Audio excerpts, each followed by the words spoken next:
Sort of Coming Chapter 896. Sorry, I uploaded the chapter 2 hours late, 28,000 word chapters. It was a torrential rain at noon, the sky was gloomy, the roads were muddy and mud splashed everywhere. There is a cable bridge across the river. The water under the bridge is surging. There was a group of people walking along the river with an umbrella. There was a swordsman in a green shirt and a woman in yellow clothes beside him. Behind them was a pair of young men and women, the man Yushu Linfeng and the woman tied the ball in a bun. There were also two men who looked like entourage, an old man and a young man with yellow hats, blue shoes and green bamboo sticks, walking at the end. The raindrops were as big as soybeans hitting the oil paper umbrella, crackling. In the distance, a light faintly as small as a firefly's.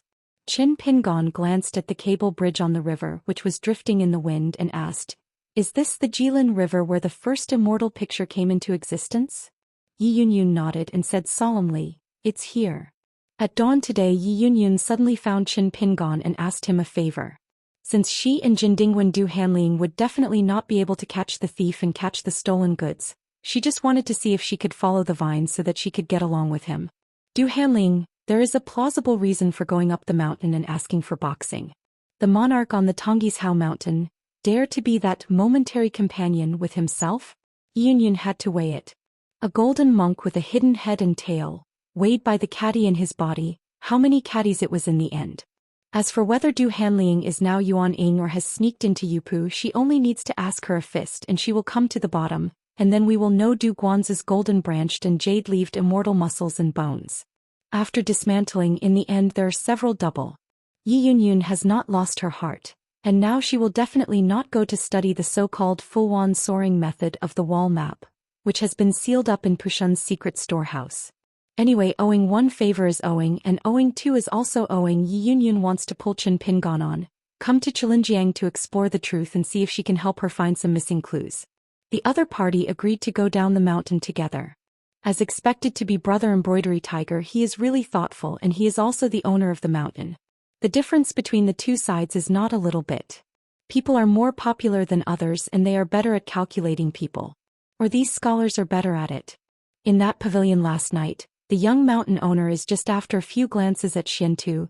You can see through layers of confusion and help her count the secrets. Yi Yunyun began to explain in detail the origins of a fairy picture for Qin Pingon.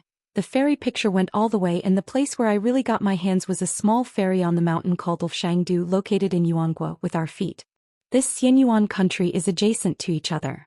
A few years ago, I heard that there was a big demon hiding in the mountains on the border of Yuan country not long after the country was restored, accidentally revealing clues. Xue Huai rushed over first, according to Dafu Academy's instructions.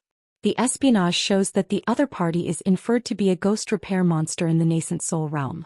I am worried that the other party has hidden the realm. The gentleman of the academy will be sent to death if he goes.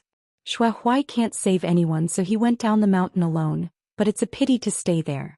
After more than 10 days searching the mountain to no avail.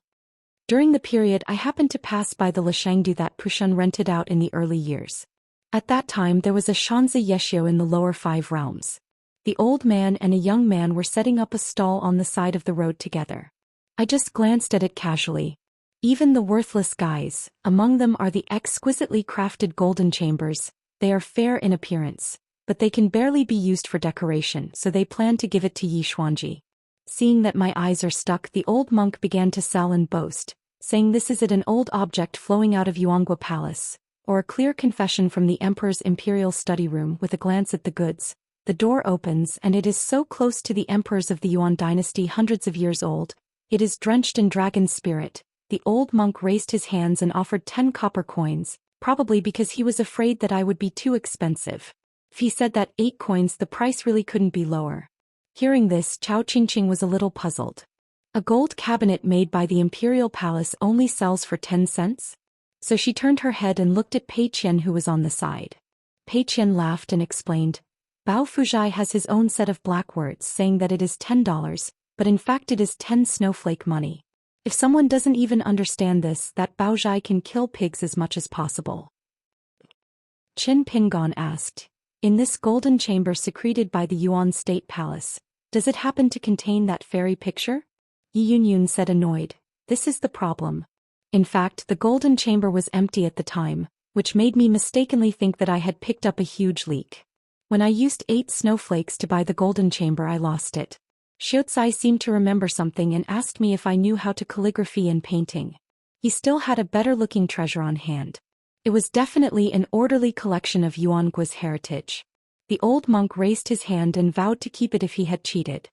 There was a thunderstorm in the sky. I didn't take it seriously. I just said that I could take a look.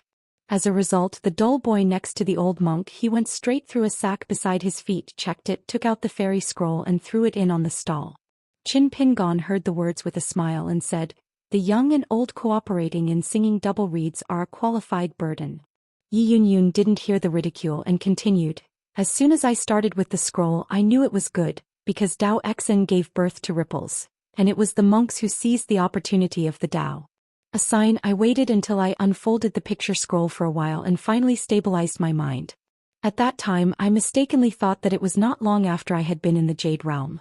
It was the kind of mysterious gift from the mountain with the Fuyuan gift. Snow money. I bought the fairy picture. After the 2 parties agreed to leave, I left the stall a few steps, and found that the old monk had already taken the young man to roll up the bedding and ran away. I was still amused at the time, but now knowing that I was a fool. After I got the Xian too, I thought I was careful enough because I also went to the Huangshiqing in Yuan country in secret. The old one has been reduced to ruins and was newly built after the war, so there are indeed a lot of secret files scattered around. I was still in the Huangshiqing warehouse over there and found a lot of similar ancient camphor wood golden chambers. Naturally, it was not the emperor's writing room that Baozhai said. After that, I continued to look up the books and I found it. The entry about that ancient painting is indeed true. The above written record is clear. It was originally obtained from a quarrying office on the bank of the Jilin River 300 years ago by the quarrying craftsman who inadvertently salvaged it from the bottom of the river. Although the iron box was not a beautiful stone, the official office did not dare to hide privately.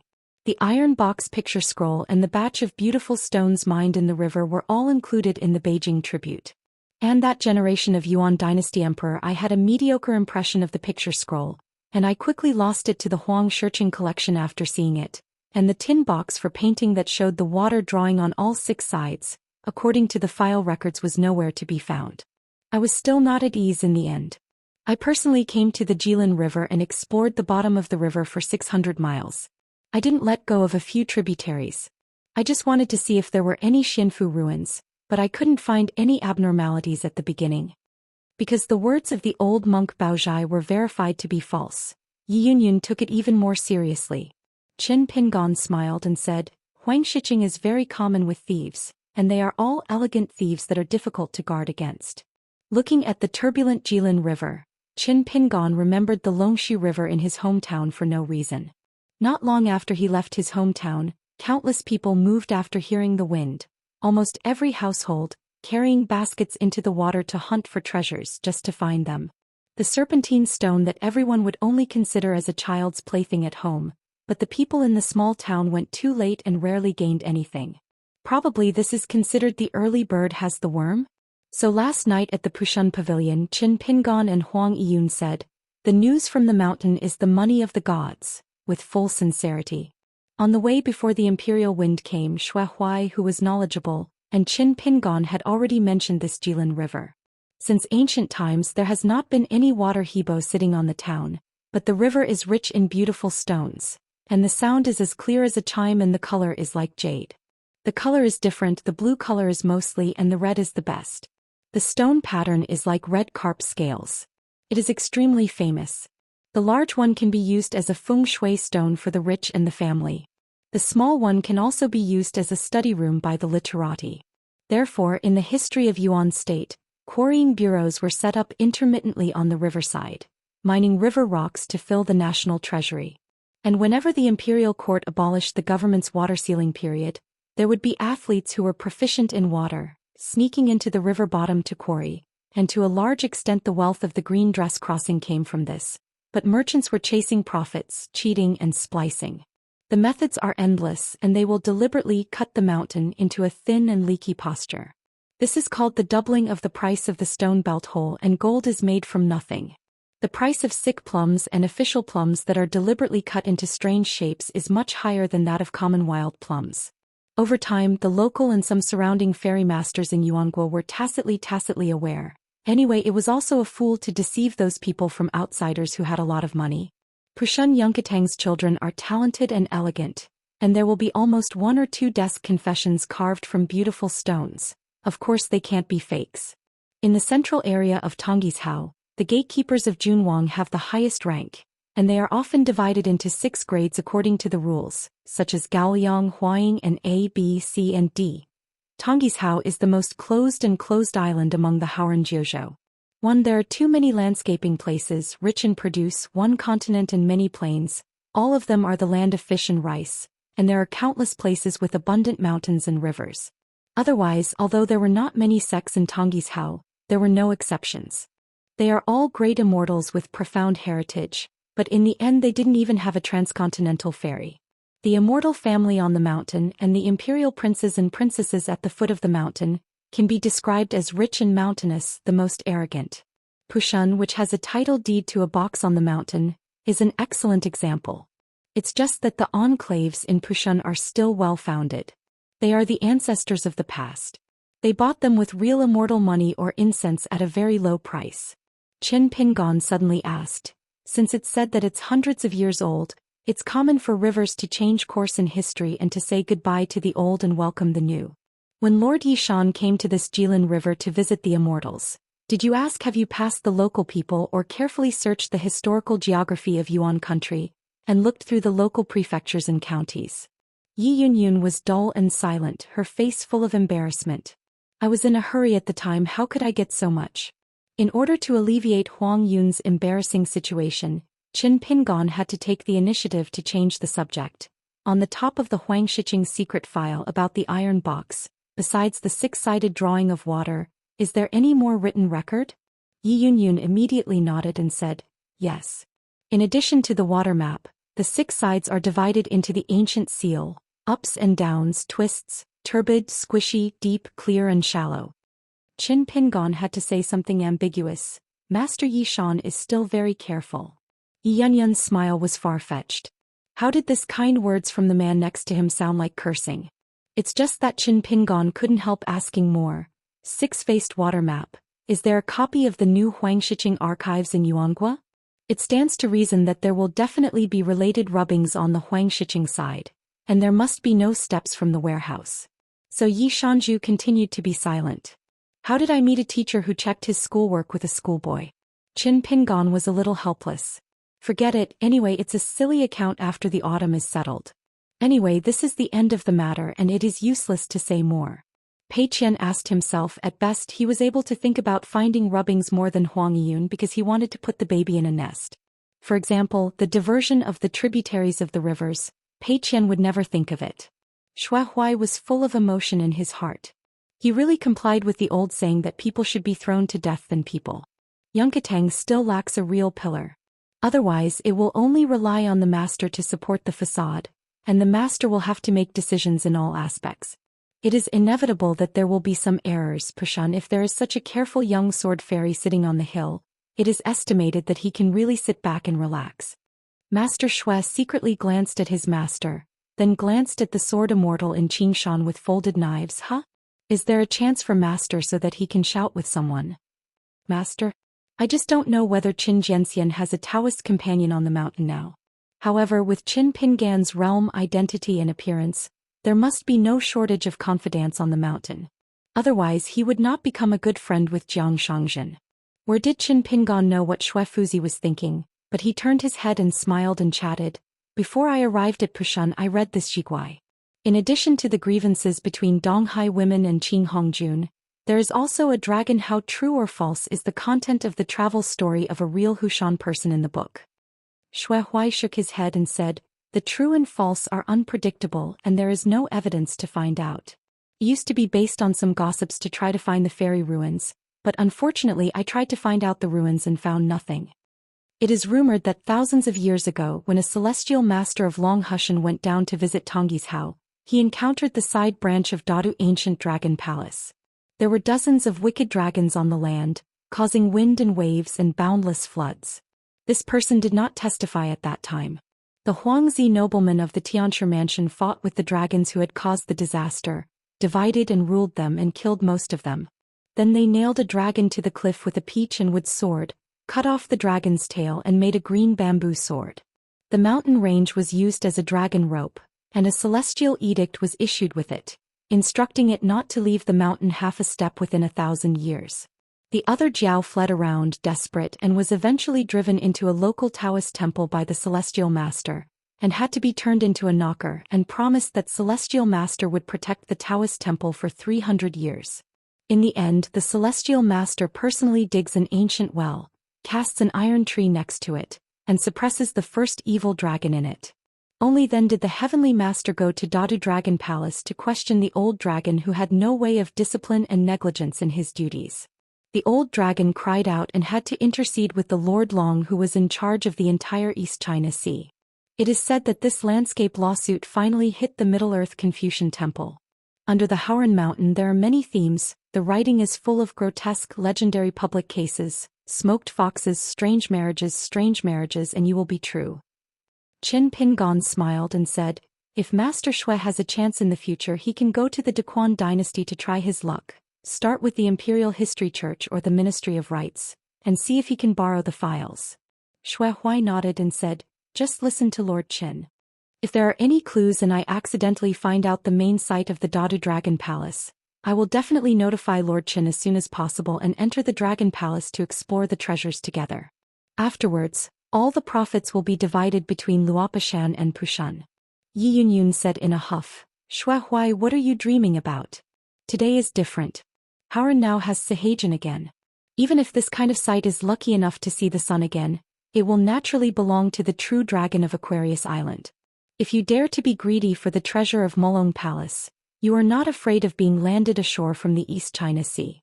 If you ask the teacher if you don't agree, you will come to flood Pushan directly? Speaking of this, Yi Yunyun asked curiously, Lord Qin, I heard that the place where the true dragon was cultivated is the Lizhu Cave Sky where your Luopa mountain is located. In this way, isn't she and you close at hand? Neighbors? Qin Pingon treated people with sincerity and nodded and said, it's a neighbor. Yi Yunyun asked, I also heard that the newly promoted Donghai Sea Lord is already in the Ascended Realm. Is Lord Qin Shan familiar with her? Last night the pavilion left. In addition to sulking, Yi Yunyun was actually not idle at all. She quickly reported the landscape mansion to the dead sheep to make up for it. He even made a special trip down the mountain to the water temple of Ko Shietsu, and Qingshui Jun's mansion at the mouth of the sea. Asked for a large stack of diaries related to Aquarius Island, especially Luopa Mountain. I didn't know it. I was shocked when I saw that the little cave sky that was reduced to a blessed land after falling to the ground had so many young geniuses in my mind, except for the one who became the only true dragon in the world. Women's Ascension Realm Luopashenchen Pingon Longquan Jianzong Lu Xianyang Ma Kushuan, one of the 10 young candidates in the world, and Jing Zhongzhong, a beta sheng named Charan, and nicknamed Madman, a direct disciple. Qin Pingon had to say, the neighbor next door. Yi Yunyun couldn't understand. After all, the monks on the mountain, even if they are thousands of miles away, are not considered next door? Qin Pingon said helplessly, it means literally. Seeing that the other party seemed reluctant to talk about the real dragon, Yi Yunyun remembered another interesting incident and asked casually, how many times has Lord Qin participated in your night banquet at Piyun Mountain in Beiyue? Qin Pingon was embarrassed. Not once. Yi Yunyun was a little puzzled. How did she feel that she made a mistake and got all the places back? In the heavy rain, a group of people walked along the faint light. It turned out that there was a tea shed on the shore and the business was deserted. At the moment there was no guest sheltering from the rain. There was only an old woman in it with a girl who was about a granddaughter sitting around, chatting by the brazier, watching the torrential rain outside the shed together. The fire is warm, and a pot of rice wine is being burned to keep out the cold. The girl looks at the age of 14 or 5. Although her clothes are shabby, she has a snow-skinned face and her demeanor charming. Standing at the door of the tea shed, Qin Pingon turned around first, turning his back to the tea shed, shaking the rain outside. The group put away the oil paper umbrellas in their hands. But a little emo is missing. Seeing the visitor, although she was surprised, The old woman immediately got up and waited for the guests and asked the guests how many bowls of hot tea they would like. Yi Yunyun smiled and said that everyone would have a bowl first, and when she was sure that there was a real business coming, the girl got up, walked a few steps, glanced back at her. She didn't know what she saw and she smiled. The old woman and her granddaughter brought tea to the table together, and then sat down over the brazier again. The old woman smiled and said, "This is the old fish blowing waves. The guest officers don't have to make a fuss. The tea shed business is good or bad, it depends on the day. If there is a temple fair in the county town or during festivals, some people going to the fair may stop here to drink a bowl of tea soup on the way back and forth." At this moment, the old woman speaks the Mandarin of a country with a strong local accent. Unlike Aquarius, Dali Mandarin is a dialect of a continent. When traveling, unless it is a remote county in a small country, her speech is extremely smooth. And Tongis his Ijo Yayan can be regarded as the most untrue in Hauranjiuzhou. It is often in the Mandarin of various countries and each speaks its own words. After that war, only the Daquan dynasty will spare no effort to promote Ijoya. The language and the awe-inspiring words of Zhongtu Shenzhou, and included one of the assessment content of the Jingcha plan, both up and down. In fact, within a few years from the capital to the local government, officials took the lead, and the ruling and opposition parties almost quickly became familiar with the two. Yi Yunyun helped relay the content to Qin Pingan. The old woman glanced at the man in the green shirt who was sitting next to the woman in yellow clothes, and asked with a smile, "This lady, does he come here with the master to see the scenery? Looks pretty good." Yi Yunyun was a little helpless, so she didn't repeat it, shook her head and said, "I'm just friends with him." The old woman smiled and said, "It's a pity." Thanks to Qin Pingan's heartfelt reminder, Yi Yunyun just copied the original words and asked the old woman with a smile, "Old ma'am, do you know if there were any rivers, streams, etc. that had dried up earlier on the upper and lower reaches of the Jilin River? Is there any weirdness now?" The old woman smiled, "Miss Hui, I have never heard of a river without water, but there are often ghosts on the riverside. I like to be charming in the day and find young people to die, not to say that it is us locals. It's the gods who pass by and there is nothing to do. The officials from the county government come here almost every year to invite people to do things. My tea shed has been open for many years, but I have seen some Taoist priests, monks, and as far as the inside. Is there a legendary fairy master? How dare I ask more?" Xiaomo walked into the tea shed and sat beside Qin Pingan. Qin Pingan just asked for a bowl of hot tea and handed it to Xiaomo. After Xiaomo took the tea bowl, he took out a few stones from his sleeve and placed them gently on the table. Qin Pingan picked up one of the red stones and the lines really looked like layers of crimson fish scales. Pei Qian gathered the sound into a thread and asked, "Master, are these few river stones a bit like the serpentine stones of the Longxi River?" Qin Pingan nodded and said, "Like, but the rank is much lower. It may be that there are real descendants of the dragon who have been hiding here for a long time, invisibly turning part of the spiritual energy of the heavens and the earth into the dragon energy, and the stones at the bottom of the river have been infiltrated by the Tao for thousands of years. Yanlongqi is similar to a monk forming a pill or deliberately peeling off some old scales and turning them into red-colored beautiful stones that can be used by the mountain masters to refine immortal materials. Like saying hello to someone, he shouted from afar, "Don't forget this place." Qin Pingan didn't gather the sound lines or heartfelt words. If the book is true, it is true that the real Long Hushan passed by here, and there have been the fairy trails of demons and demons. I think it is the remnant of the dragon and the sin was not dead in the past. I was imprisoned here in the body of guilt. I didn't dare to leave the country without permission and crossed the Thunder Pond for half a step. I had to stay still. I could only wait for thousands of years for a real man's decree from the Heavenly Master's mansion. Seemingly unintentional. Meaningful. The old woman glanced at the green-shirt swordsman. Qin Pingan just turned his head and smiled at the old woman.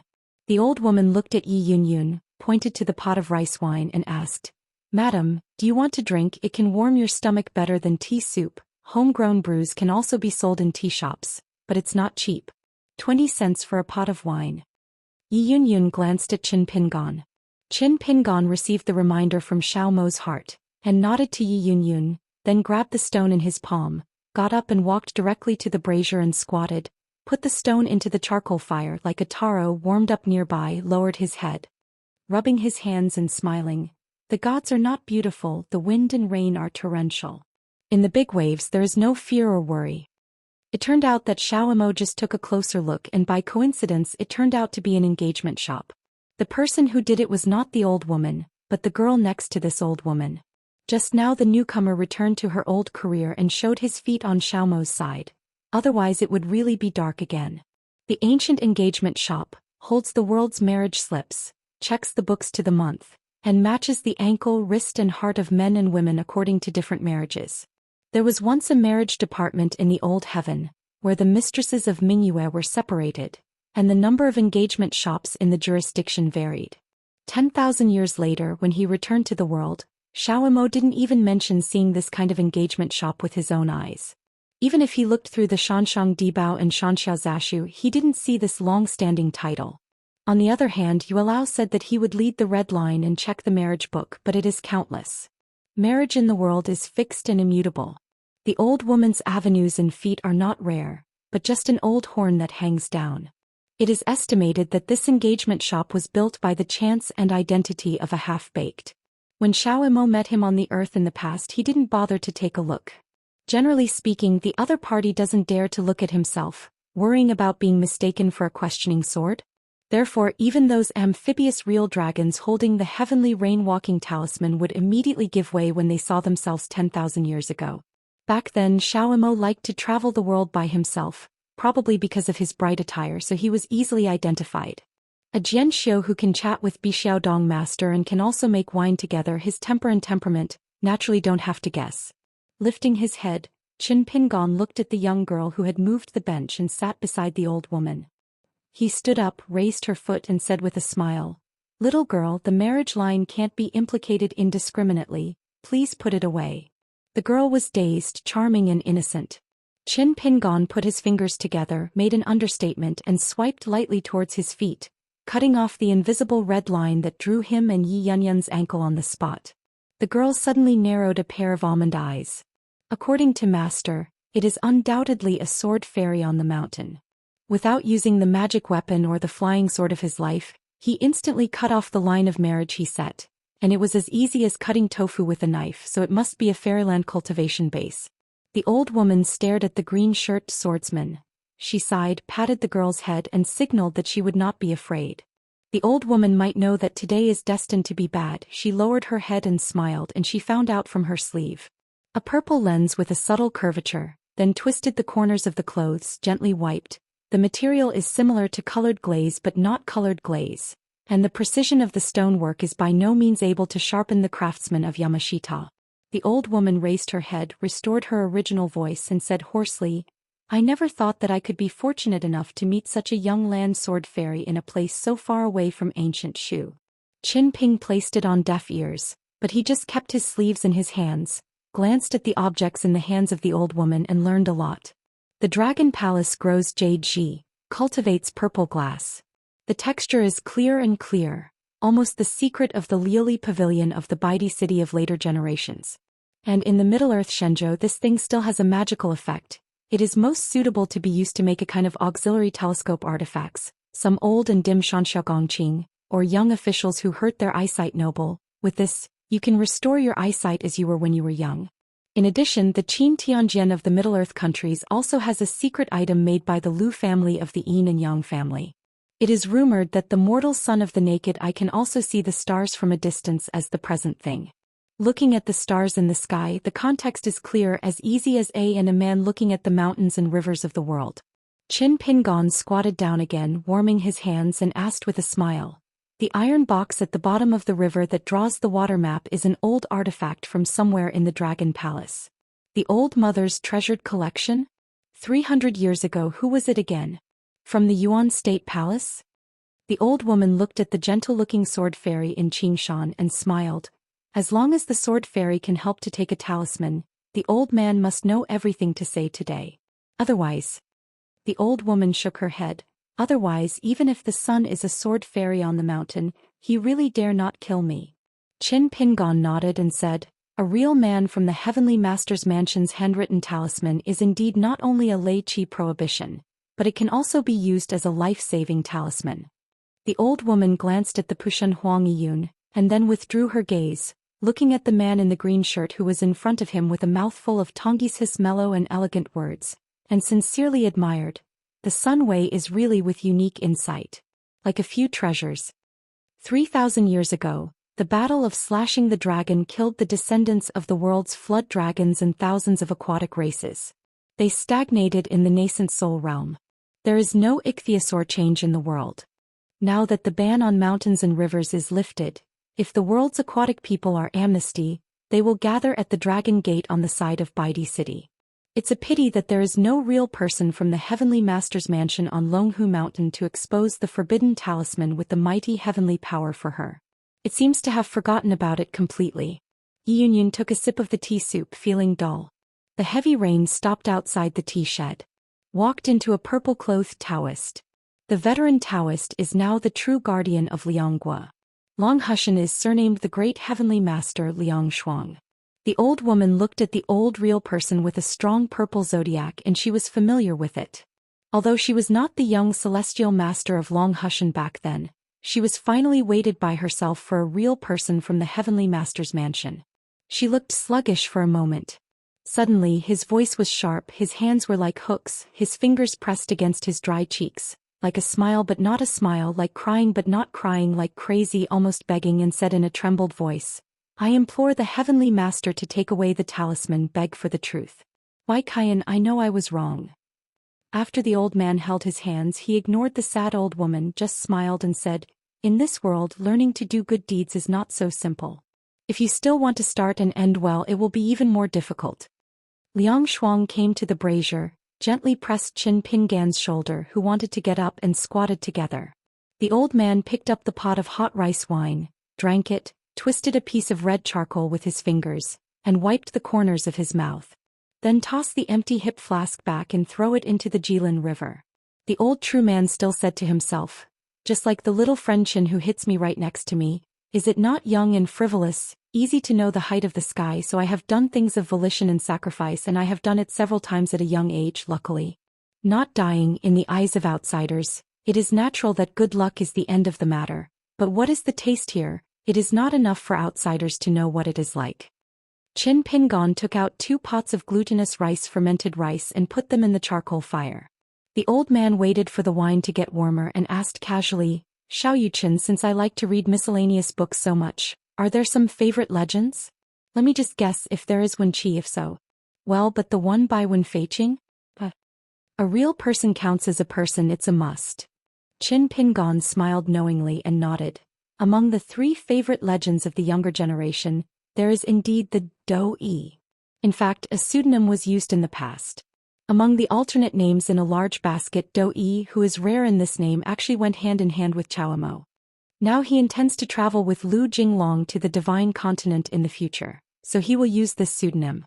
The old man asked again, "Where is this most wonderful article?" Qin Pingan replied, "Young Dou-yi once planted trees silently for 5 years. If I want to come here, I'm the only person in the book who knows himself. I'm afraid that Wen Feiqing would not be able to empathize." The old real man threw the charcoal fire into the basin, caressed his palms and laughed and said loudly, "Sure enough, I have a good relationship with Qin Xiaoyu for a good reason. As the Yin of the real Liang Shuang, all happiness, anger, sorrow and joy are unfettered." Except for the 2 sides of the conversation, the rest of the people in the tea shed were all at a loss. Chao Qingqing, Xiaomao and Pushun Shuafuzi, these scholars of course have heard of the Wen Feiqing, who is known as the Graceful Poetry School, but they really don't know what Wen Qi wrote and passed down to the world. Only then did the old real man pick up his eyes, looked at the old woman who was already on her knees and said, "Please, what is it? Is it useful?" The old man smiled. "Besides, I don't need to ask anymore. I won't drink your pot of wine for nothing." The old woman was surprised to find that the celestial talisman on her body had disappeared before she knew it. The old man reminded, "Don't knock your head, be careful of my birthday, and I'll post a new talisman when you get angry. Get up quickly, it's just like opening a door to welcome guests, it's not asking or not. What you want?" The old woman sat on the bench, looked at the sword Immortal in green shirt and said sternly, "Report to the sword Immortal. A young Taoist priest who wandered here back then bought the iron box from my side. I saw that he was peaceful. Mountain Taoist priest, the other party also showed me the Jade Patriarch Hall. I checked the authenticity and agreed. It's just that the old man wanted to explain to Qin Jianxian that there was actually nothing in the iron box back then. Qin Pingon knew clearly that it was the culprit who created the Tapingshan civil strife together with the sword-backed old ape. The other party was very well hidden unconsciously and was indeed one of the Tapingshan monks. The other party was one of the great monsters that had long been hidden in Tonggishao in the wild world. He went around in the final analysis. It was Wen Hai's careful plan. It seems that Zhou Mi once had the ambition to win Pushan. The old woman looked at the expressionless Qin surnamed Jianxian, feeling distraught and subconsciously hugged the girl aside. She is the only disciple I collect. Before she rashly led the red line and was also instructed by me behind the scenes, begging the heavenly master. Even if you punish Qin Jianxian, don't hurt her. Qin Pingon nodded, stood up and walked out of the tea shed together with Lao Zhenren and Xue Huai. When he reached the riverside, Qin Pingon stopped, looked at the unknown Pushan Xue Fuzi, squinted and said, "You can come out now since the old man is here. I don't think there is any need to hide, right?" Jiang Shang really expected that there was nothing wrong with it. Inside the Pushan Yunkateng, there is indeed a backhand buried. It is this long-distance martial artist who has the best reputation in Pushan, and is the most respected direct disciple of Huang Yiyun, Xue Huai. The purple-clothed Taoist smiled while stroking his beard, a ghost in the Yupu realm that was living in the spirit of the martial artist in a sneaky manner. He wanted to hide under his eyelids like something. Isn't it the 14th realm to bully the poor road?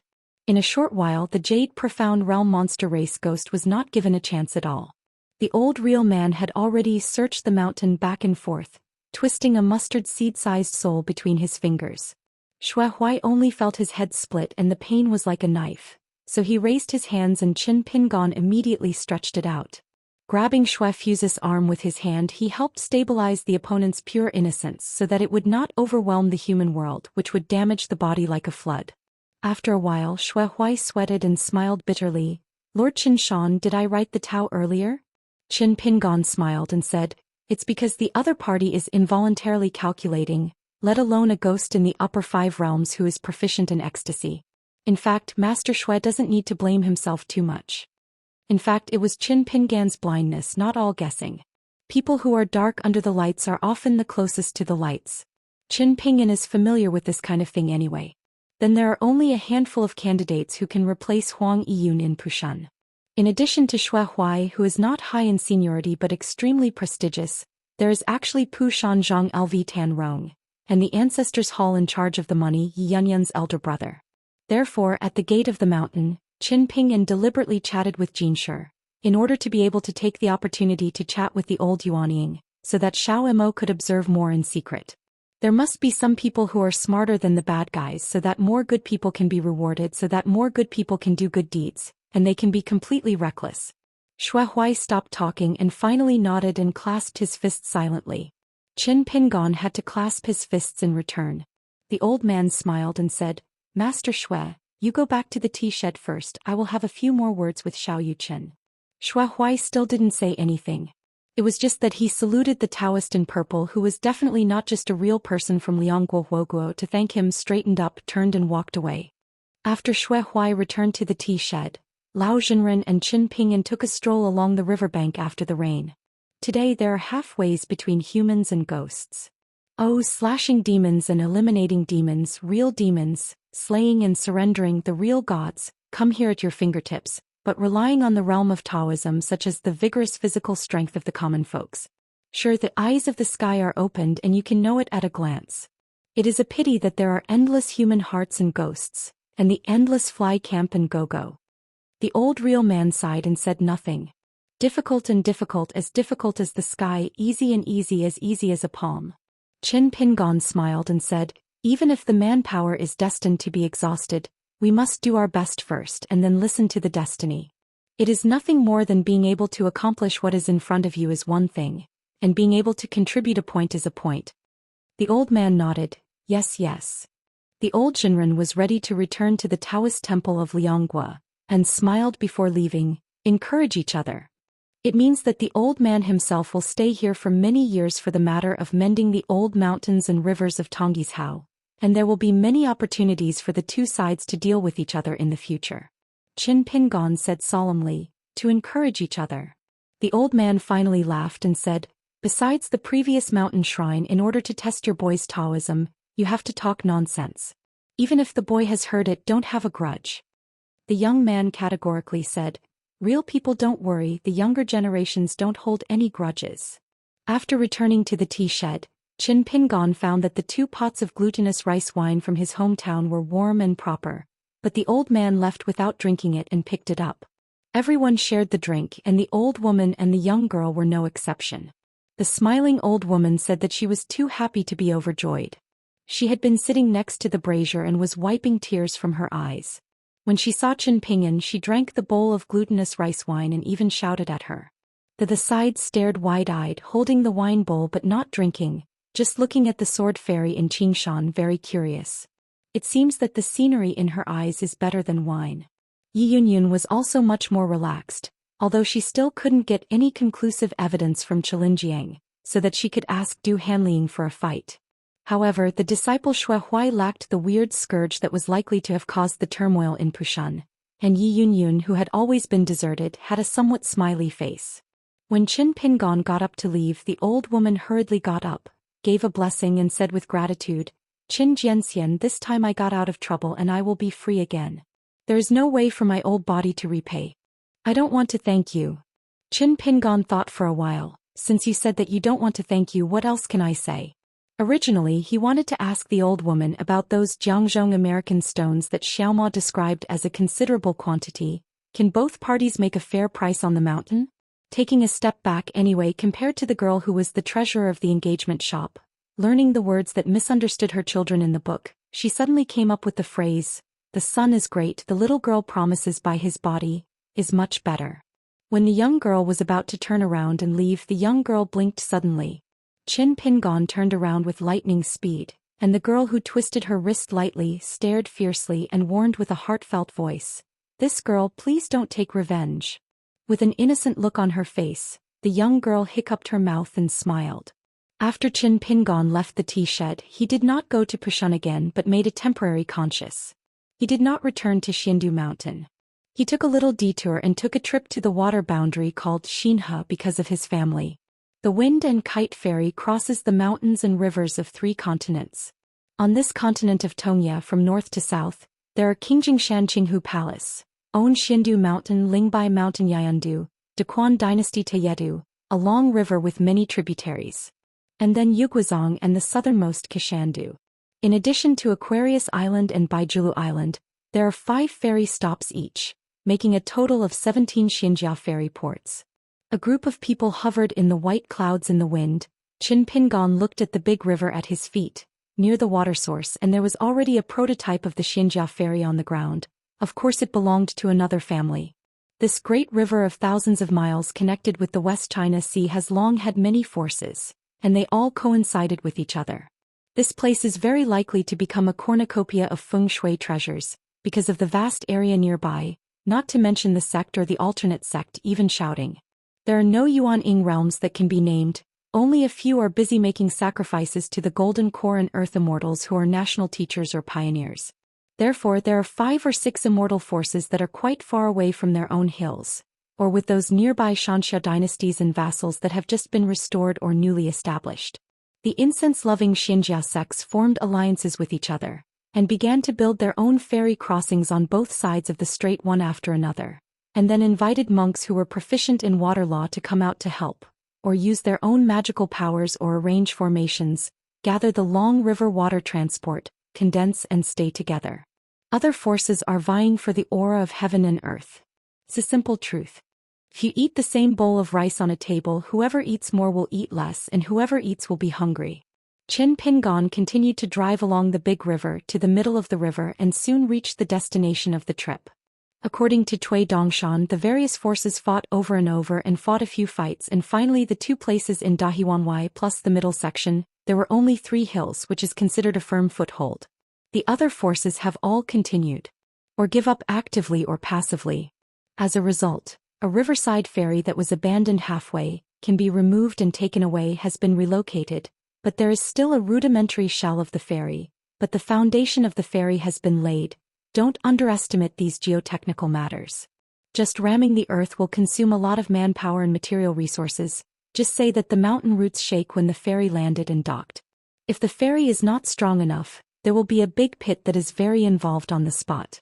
Therefore, the old master of the ferry here, who had lost a lot of ferry money, was really unsure of being able to make money, so he stopped in time and withdrew.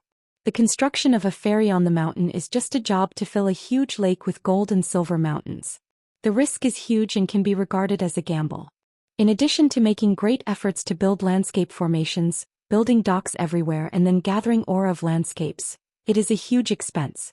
Otherwise, which ferry is in the brain and is willing to spend money to dock here to replenish the aura?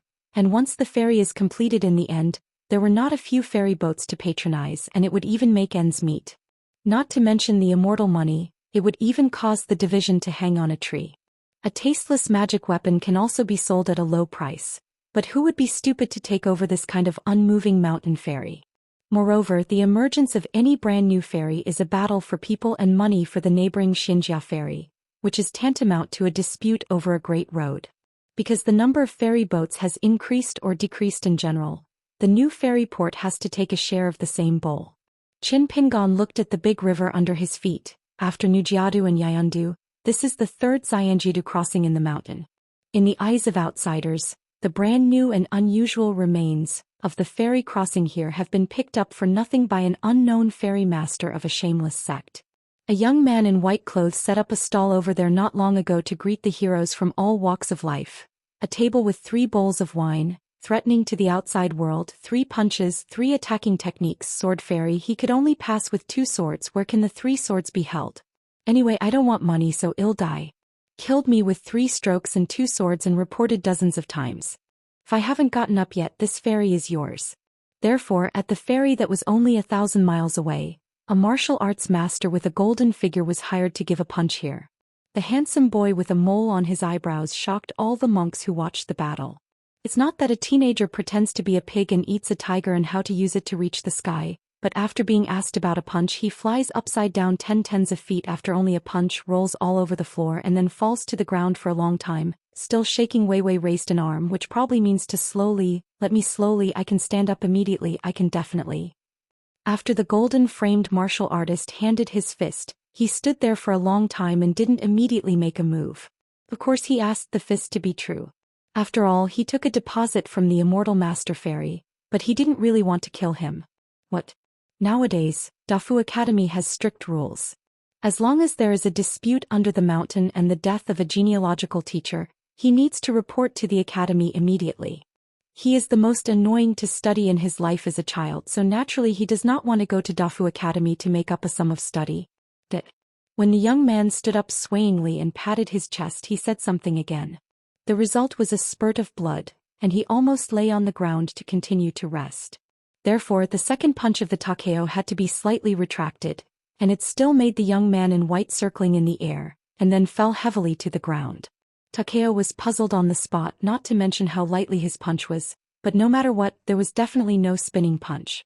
With the third punch, Takeo almost bit the bullet and added gravity. After all, after the 3 punches, if the young man can stand up even if he runs for nothing, he will lose half of the ferry's money. After this punch, the poor young man supported the ground with both hands several times, trying to get up, vomiting blood several times, lying down heavily, dying, and finally touched the floor with a trembling hand and raised his thumb. Probably I want to say, a good punch? In this way, that golden-bodied martial artist felt a little guilty. In the end, the boy still sat up when he was about to count to 9, then staggered to his feet. Takeo hurriedly helped the boy up, supported him, or dragged the boy to the wine stall. Takeo drank 3 bowls of wine by himself, clasped his fists and said goodbye, saying that he was offended.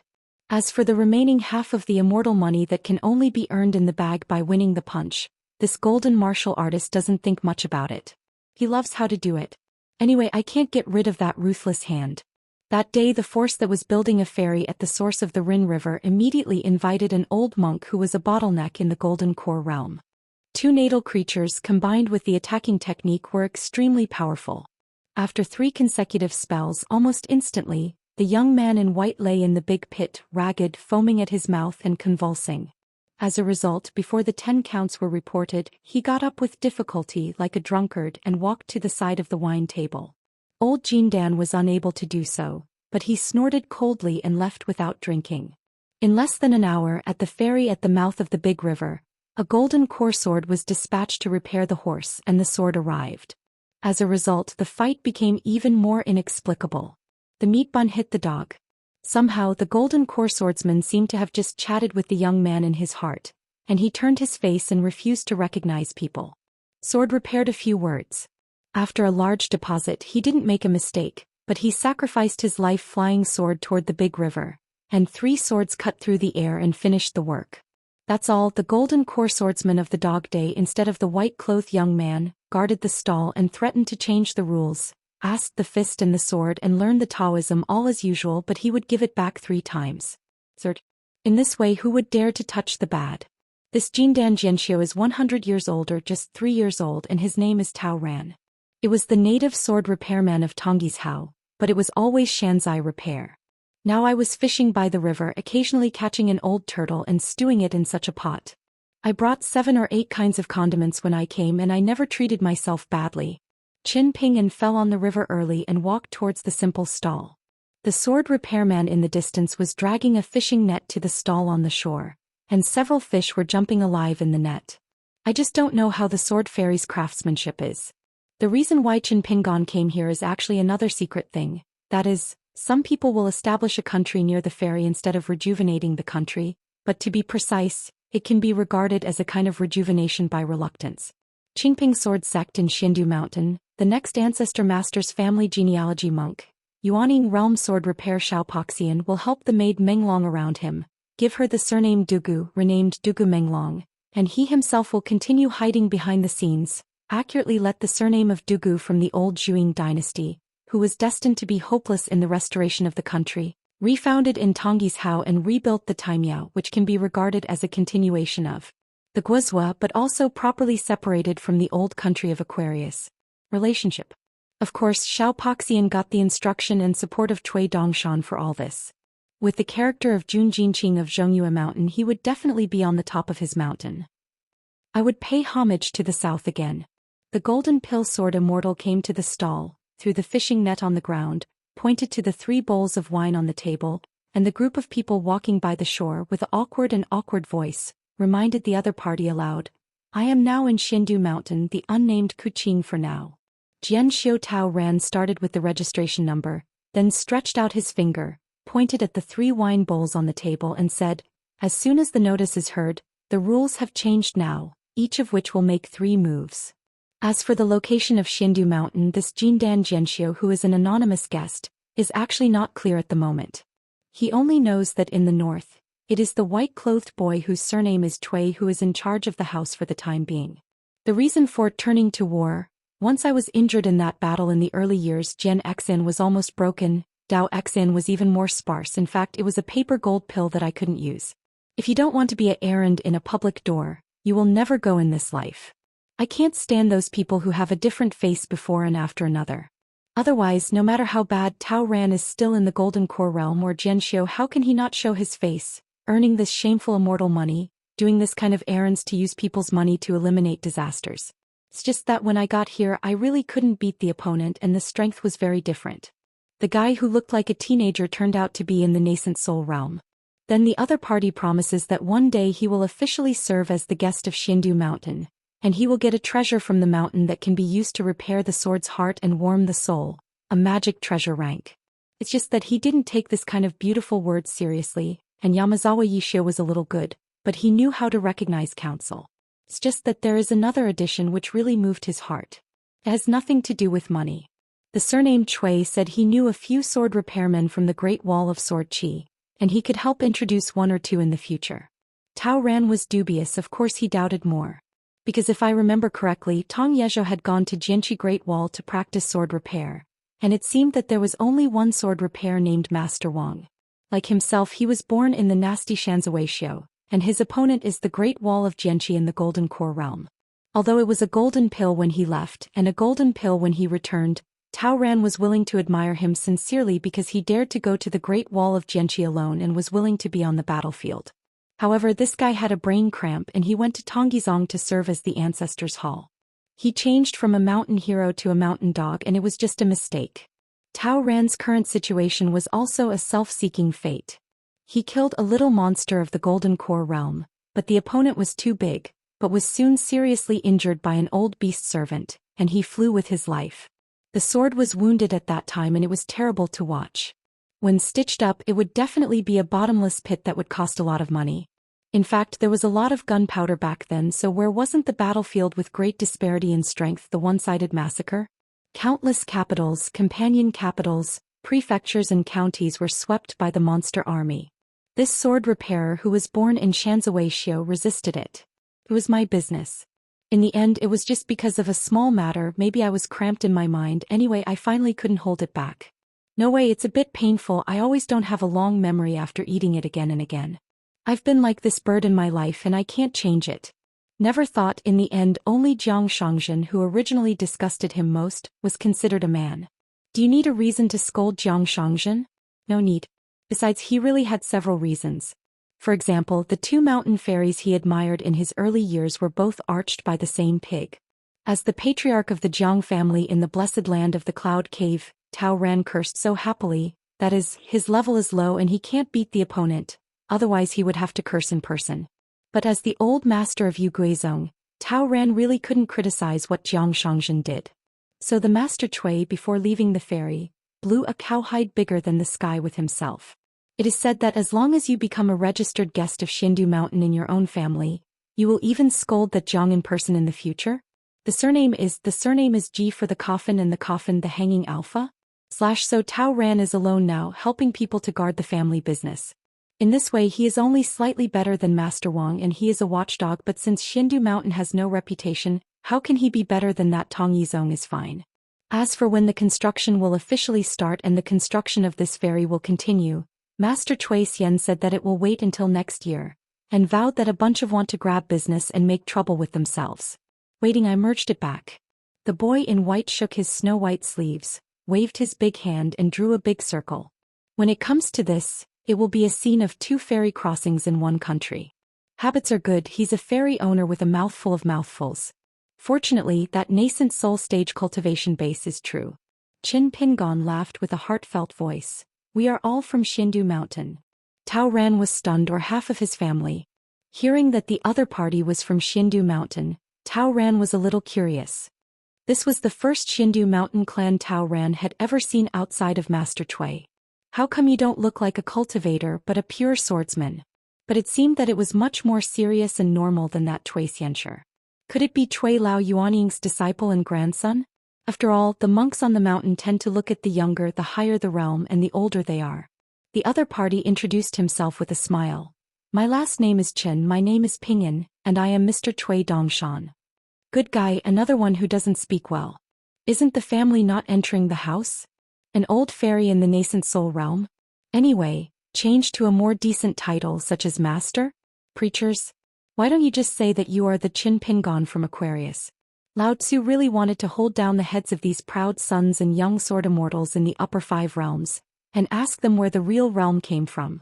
Little Aquarius Island, a big place, a land of one continent. Unexpectedly within a short jiazi, 3 kendo wizards appeared one after another: Fengxue Temple Wei and Jin Longquan Jianzong Lu Xianyang Luopashenchen Pingon.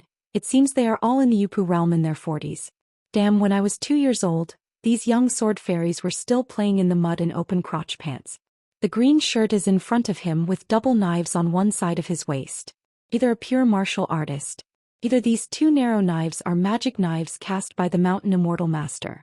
Qin Pingon sat at the table, picked up a bowl of wine, took a sip and smiled. I heard from my student that your name is Tao Ran, you are a golden sword immortal. Tao Ran squatted aside busy stewing fish and said casually, it's just in the golden core realm, it's a sword immortal. Qin Pingon smiled and asked, could you ask how did you hurt your natal Feijian? Tao Ran said in a huff, put yourself on the ground, will you answer? Qin Pingon smiled and nodded and said, it makes sense.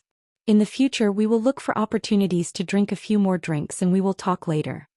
Tao Ran sneered and said, don't come to this set. I'm not familiar with you. I'm eating rice with you in Xindu Mountain. I can't urinate in a pot with a pure martial artist.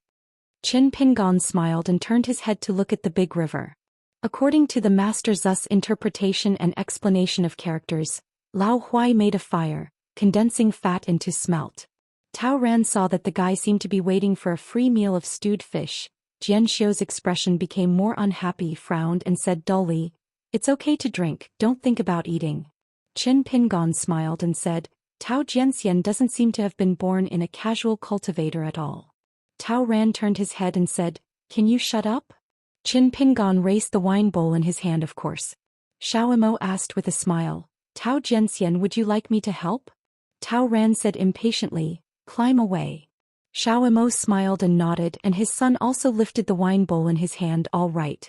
Tao Ran looked at the group of people from the corner of his eye, annoying, and his temper was okay. "If you look back, go to Mr. Cui to file a complaint, put on small shoes for yourself and chew your tongue behind your back. I won't be a shit." In the end, Tao Ran, who was cooking rice and stewed fish, squatted not far away and started eating by himself. Qin Pingon put down the empty wine bowl and said, "Tao Jianxian, the is a little less and the cinnamon is a little too much." Tao Ran grinned, a bit interesting. This sentence is fairly easy to hear. Qin Pingon didn't plan to wait here to meet Xiao Poxian and Meng Long's master and servant. Standing up to say goodbye, Qin Pingon smiled and said, "Looking back on the side of Xindu Mountain, I would like you to have a real fish stew." Tao Ran rolled his eyes. Seeing the guy who claimed to be Qin Pingon said to leave, the sword repairman hesitated and asked, "Which Qin Pingon can't be the one from Aquarius Island, Luapa Mountain, right?" I never thought that the swordsman in the green shirt would even smile and nod his head. "If there is no accident, I will be it." Tao Ran was dull and speechless, then tugged at the corner of his mouth, turned his head and snorted. Fortunately, the group of people turned away in a flash. Returning all the way north, I stopped in the Daquan dynasty on the way, and stayed at the Xinjiao Inn named Taoyuan Bai at Tayedu in the land of Jiangyi. After spending Qin Pingan's 2 small summer dollars, this is still only the 2 smallest houses, which is only slightly better than a single room. In the inn, there are also some Fulu beauties in the old Shui building Yin Zhai, that were bought by Immortals outside of Yezigang. They are now one of the golden signs of Taoyuan's other businesses. Moreover, according to Master Fu Yin's gossip, the proprietress behind this Taoyuan business is still one of the vice critics of the Rouge List, and the ranking is not low. Guests staying here will give away a gift box for free when they leave the inn, which contains a peach symbol, several peach blossom papers and a peach blossom fan. In fact, when added together it will be more than a dozen snowflakes. Money, but the meaning is not small. Spend a lot of money, have lived in Taoyuan, and it's always hard to yell at others so you fall behind, but when you go out you may have a peach charm hanging from your waist or you will be holding a peach blossom fan. At the time, write on the peach blossom paper. When outsiders saw it, they all understood. It is indeed a rich man who has lived in Taoyuan. If you are staying in a single-family house, there are 2 pocket peachwood swords to be given away, which can be used for more purposes. It can be used as a delicate pendant for the peach blossom fan, and the female fairy can also be used as a hairpin for a bun. For example, Mr. Yuan on the Peijiang cruise ship was such a rich man.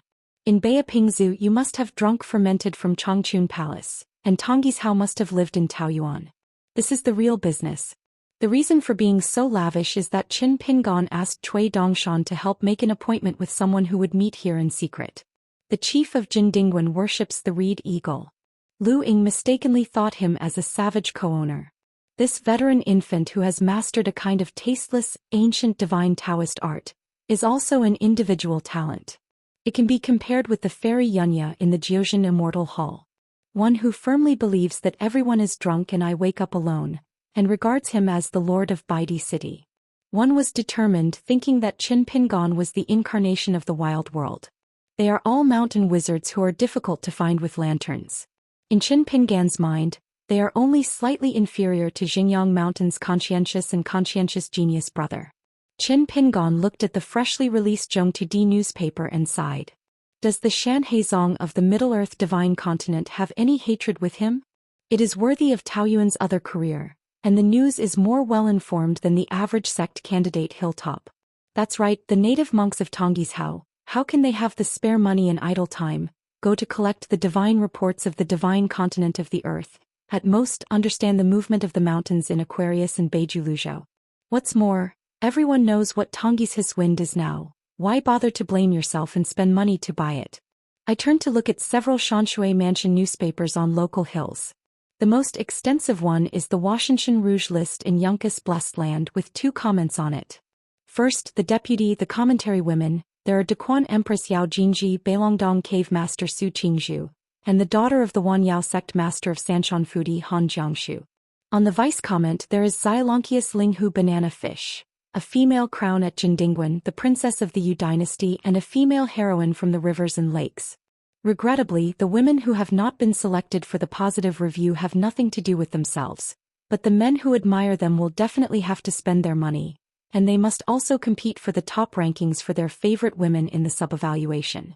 For example, one of the Xianxia newspapers specifically wrote about a romantic affair. There is a new dynasty that is very upright. A young official in the household department, who is not an ordinary brave small 5-rank official, dare to embezzle the treasury privately, and he converts all 3 million taels of silver into it. The immortal money was thrown to the sacred mountain of flowers in the blessed land of Jiang's cloud cave. For this reason I lost the official and I almost lost my head. The reason was that the family smashed the pot and sold the iron. The father, who was a scholar of the criminal ministry and a late son, then borrowed money from friends and credited the bank. Anyway, it can be used. All the methods have been used and all the favors that can be owed are owed, and this has made up most of the deficit. The young man was fine with a few entourages riding in a carriage with a seal carved by himself hanging from his waist, and the bottom of the seal carved 3 characters, a household. There is no place to stay here, but there is a place to keep him, so I can go for a tour of mountains and rivers. On the way to the Qingping Peak together, Cui Dongshan talked to her husband about this interesting event. He also said that he was taking a break and watched a good show over there. It turned out that the young man's father couldn't stop life and death. His face was blue with anger, his lips trembled, and he threw his teacup on the spot in the study, taking a mouthful of improper son, rebellious son, evil son. The ears didn't hurt even after being scolded. The young man still left home and went out of Beijing. Anyway, he wouldn't go to the fairy that he liked, so he didn't have to meet him. Just ask for justice in the matter of throwing money. This is called celebrity romance. The picture is greedy, but it is indecent. It's definitely not what my generation is romantic and handsome. Besides, one's own appearance, whether you follow your father or your mother, is really stunned. It is estimated that if you go to see the fairy, you will have to shut your door. Why bother? It's better to leave a good thought for yourself. It didn't take long for him to leave the capital and he returned to Beijing. He made a fortune, made up for the deficit in the treasury, and was promoted to become a minister of the Ministry of Industry. It turned out that I met a congenial fellow on the way. The other party claimed to have a surname Zhou. He was a foreigner from Aquarius Island. He was a half-hearted monk who was not worth mentioning. It didn't take long for Yizhou, unexpectedly, it was as if he was immediately slapped in the head. He was disoriented and dizzy. After seeing his feet, he suddenly changed his impression of Tong Yezhou. In the end, 3 immortal coins that had never been seen before were left. The young man returned to Beijing and asked about it again, only to realize that it was the most valuable Zhou Xian in the legend. Brother Zhou also left a letter with sincere words. It wasn't that a friend couldn't say such a thing. In the past 20 years, how insignificant he was and how foolish he was, would he praise him for his handsome appearance? This letter is different. Instead, it allows him to be an official and show his fists in his official career. Anyway, he is not greedy for money. It is better to be an upright official, lying down with his ancestors' merit book and enjoying the blessing. Do you still need to learn to have fun? Need someone to teach you a lot of money? On the contrary, if it is done for you, it is the work that suffers from hardship, and then it can be regarded as the first-class romantic boy in the world. The young man saw it all at once, and it was much more useful than his father's whispering in his ears for more than 20 years. When he was a noble but not serious servant of the Ministry of Rights, he was a fart for the benefit of the party, and if he wanted to, he was a worker of the Ministry of Industry, so his father began to yell at the wicked son and the wicked son.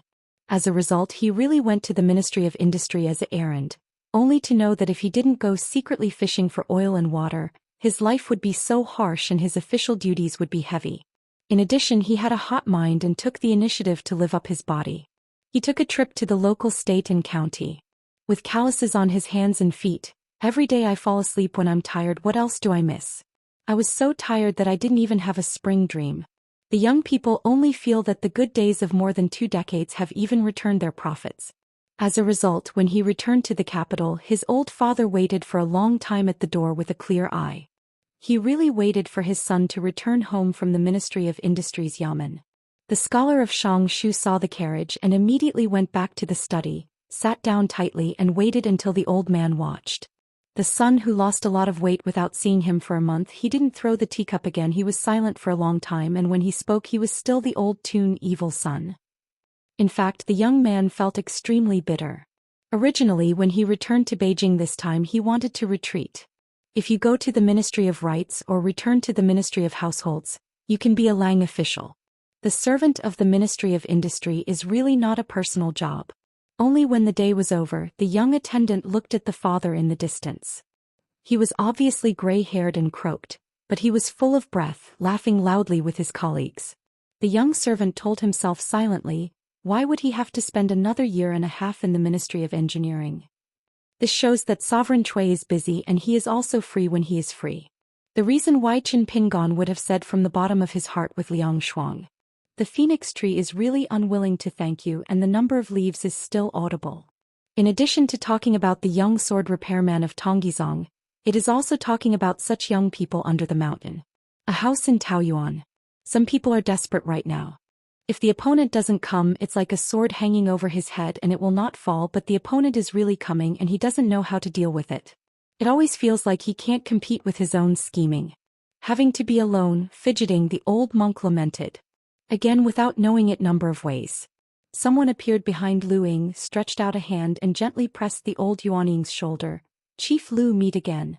As for the doorway, it was the young woman with a ball in a bun, arms around her chest, leaning against the door. The man behind him smiled and said, Chief Lu, so uneasy, isn't he going to take my head and go to the Chinese temple of Confucianism to claim credit? Frightened Lu Ying jumped up and said with a wry smile, Firen Sword Fairy, don't scare me anymore. I am from Xianxia and I am not as courageous as a master of genealogy.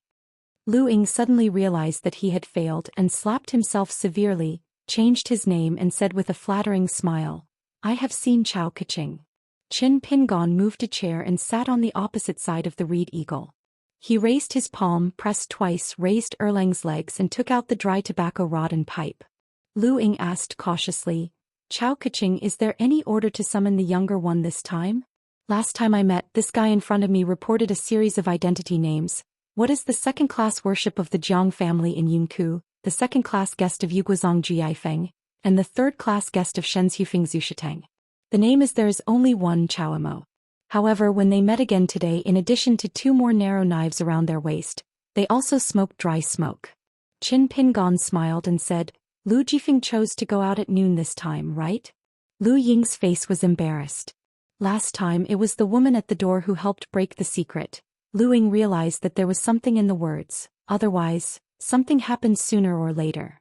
Qin Pingon asked, isn't it superfluous? Although the other party's words were dark and unclear, Lu Ying immediately understood. The old Yuanying said that he did not boast, and his disposition and behavior were cautious. He was still a bit higher than Yuanying's realm. Although he stood up, he had already bent down hard.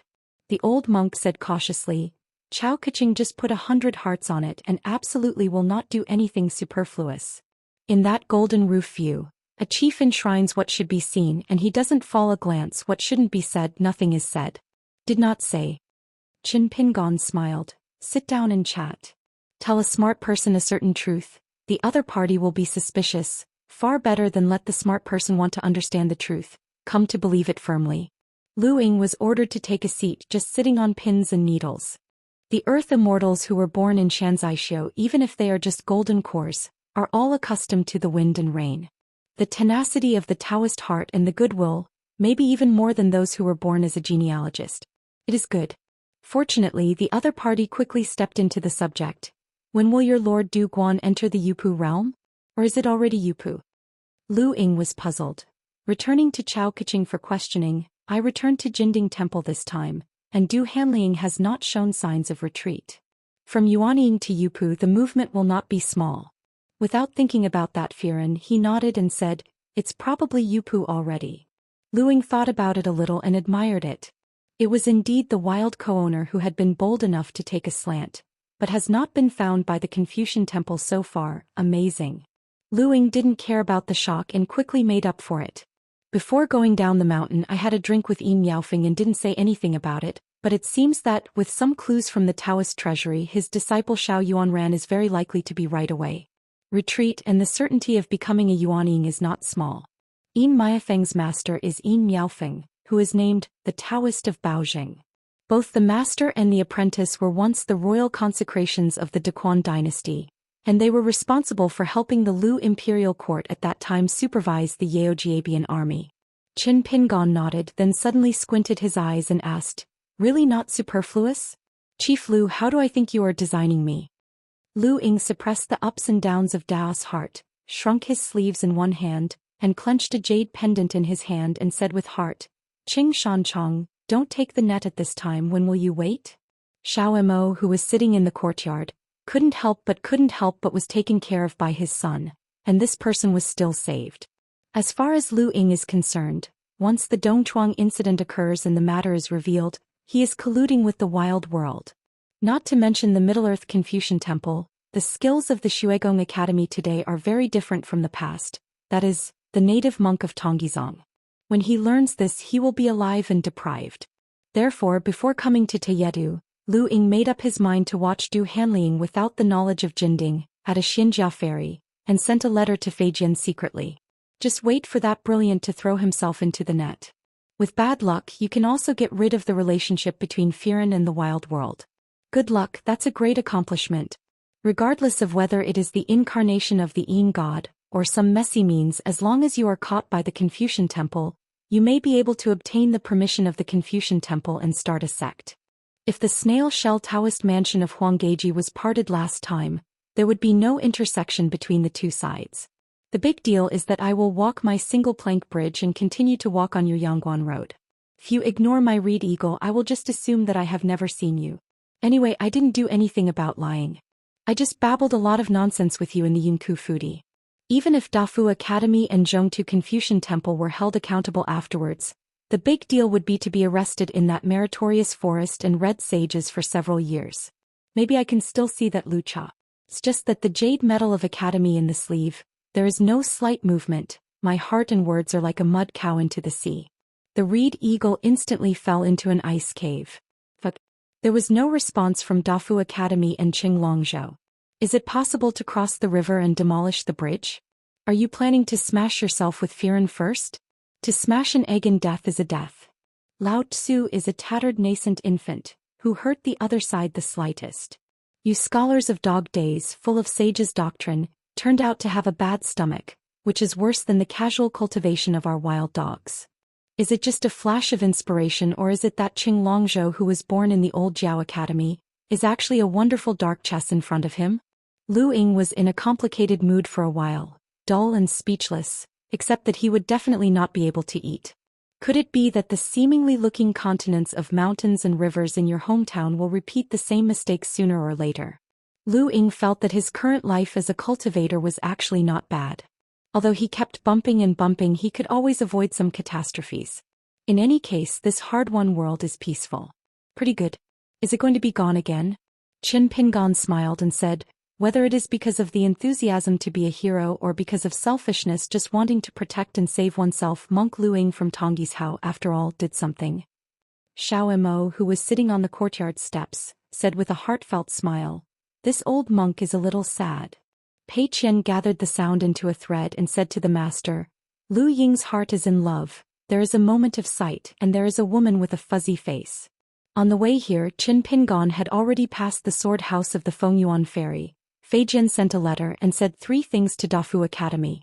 Luopa Mountain will establish its next sect in the beginning of next year. It will invite Xiyuanshan Chongqing Dragon Boat to watch the ceremony. Then it will ask Zhong Kuei's method of passing letters. Finally, if Jindingwen enshrines the Reed Eagle, it will secretly pass on Dafu College, saying that he is a wonderful college. You can record this incident as usual, but you don't need to mobilize people to come to Tayedu to encircle and suppress it. Lu Ying was confused. He is a kind person, but now that he is older and has a higher realm he wants to be stable. For example, just saying that after becoming the chief consecration of Jinding Temple, traveling abroad, willingly recommending herself as a female nun on the pillow seat, or wanting to change Menting to recognize him as a master, or even a godfather, they can't count them. But for so many years, the two women who wanted the most, one was Huang Ting of Taiping Mountain, a young madwoman, and the ancestor of the woman in Yezigang who caused the catastrophe, and now the entire Tongji's Hao is scolding a dead person to death. It's just that instead of scolding her, Lu Ying made a special trip to the Yezigang site, squatting and drinking among the ruins over there, muttering to herself, "Because you are a master of genealogy, you are a master of genealogy, you are a little stupid, so stupid but you are a good person." After smashing a pot of wine to the ground, this infamous old Yuan Ying finally squeezed out an unscrupulous smile. He laughed. Back then he wanted to take advantage of most of Yezigang's grandparents to go to Yugui. Zong participated in a grand opening ceremony. Wei Ying entered the Lord God Seal Peak, a big deal. Lu Ying planned to come to Shi Tower here to steal some talismans, but as a result Before the old Yuan Ying left the ruins, he said one last thing. "Ah, unexpected joy, I accidentally peeked at your beauty out of the bath, but I missed it and I missed my neck and I found my whereabouts, otherwise I will remember you now a bit more real." Ripples and water mist rose, and an elegant old man with a high crown and a botanical belt appeared out of thin air. It was the mountain leader Qing Longzhou of the Dafu Academy, the former Huang Tingwa Old Jiao, and the deputy mountain leader of the Piyun Mountain Linlu Academy. Qin Pingon put away the dry tobacco rod, got up and bowed to the head of the college. Qing Longzhou returned the gift. If Qin Pingon is just the young mountain owner of Luopa Mountain and receives the secret letter from Lu Ying, even if Qin Pings is still Wen Sheng's close disciple, Qing Longzhou still dare not take it lightly. But this young sword fairy still has an identity, so Qing Longzhou just came alone this time. However, the academy will still record the matter secretly, as Qin Pingon said in the letter. And Qing Longzhou has also sent a letter to the Chinese Civil Confucian Temple in the first place, and reported the matter 1510. Seeing the old man with a high crown belt and a jade pendant hanging from his waist, Lu Ying was completely confused. What was it going on? Qing Longzhou laughed and said, "Smartness is wronged by cleverness. The Chawamo in front of you is not so impressive at all. Of course you can continue to misunderstand. For example, I'm from a monster clan, so I have been in collusion with this Fei Ran. You shouldn't do it forever, and you shouldn't send a letter to Dafu Academy." Lu Ying's face was embarrassed. "Even if I can't believe in myself, I can still trust the eyes of the Chinese Temple of Confucius. There are the most holy masters and there are holy saints with courtesy saints, not to mention that there is a new literary saint now." Qing Longzhou lost a copy of Xianxia Mansion and reported it to Lu Ying. "Look at it for yourself, the answer is on the top." Lu Ying tossed over and over again for fear of missing a word, only read it twice and didn't want to understand what the master of the academy, what is it for Lao Tzu to see? There is nothing to say about Chawamo. If you say that Chawamo is a pseudonym, what is it, not from the savage world but from Yugizong's great sword Immortal Wei Ying? That's why I walked side by side with Kong Sangjin. Otherwise, it's the outsider from the Great Wall of Sword Qi. Qin Pingon interrupted the fairy hairpin city in the wild world, dragged down the river with the throne great demon Fei Fei, then evacuated Tuyue Mountain, and finally killed an ascending sword repairer Tuyue Mountain great ancestor? So, I immediately knelt down and knocked his head a few times. Anyway, it was a good talk. Qing Longzhou said, "Although Chawamo is not brilliant, but you did not choose to collude with what you mistakenly thought of as wild and brilliant. Instead you were involved in danger and revealing the secret. Dafu Academy will record it in the book and will not publish it to the public. You will only need this credit in the future. At that time, for example, it can be used to make up for the demerits, but the ugly words are at the front and there are some mistakes, and it is certain that the merits and demerits cannot be offset." Lu Ying hurriedly pretended to be polite and thanked Qing Shanchong. Qin Pingon accompanied Qing Longzhou to the courtyard, and the head of the academy was in a mixed mood. When the two parties met for the first time that year, the other party was still a young man holding a hatchet and wearing straw sandals. He looked like a piece of black charcoal, but although the young man looked thin, he gave a sense of strength and sharpness, which can be regarded as the outer circle and the inner square. Qing Longzhou smiled and said, "It's really not easy to get to this day." Qin Pingon smiled and said, "It's all the same." The old man spread out his palms and the old scholar who was no longer Wen Xing gave a golden text. "It's like a riddle. Volt. The dormant state is also the current state of the Dafu Academy. Qin Pingon asked, Yang Pu of Dafu Academy is not a sage now? At the Taiping mountain site, Yang Pu, a scholar of the academy, stayed at the gate of the mountain for 3 full years. Not to mention the fact that he was blinded, it was tantamount to enmity with multiple mountain forces. Moreover, Yang Pu didn't get the instruction of the academy, it was just a brainstorm. I didn't care about it and went to the Taiping mountain to watch the door. At that time the head of the Dafu Academy was still vacant. Qing Longzhou took office only after Yang Pu stayed there for a while, and then the academy really began to support Yang Pu. At the gate of Taiping Mountain, Qin Pingon confronted a golden pill, a yuanying, a jade and a fairy one after another. The disciple of Tuyueshan Grand Ancestor's Gate was Liz Hen, and the fairy Han Yushu of Wanyao sect of Sanshan Fudi.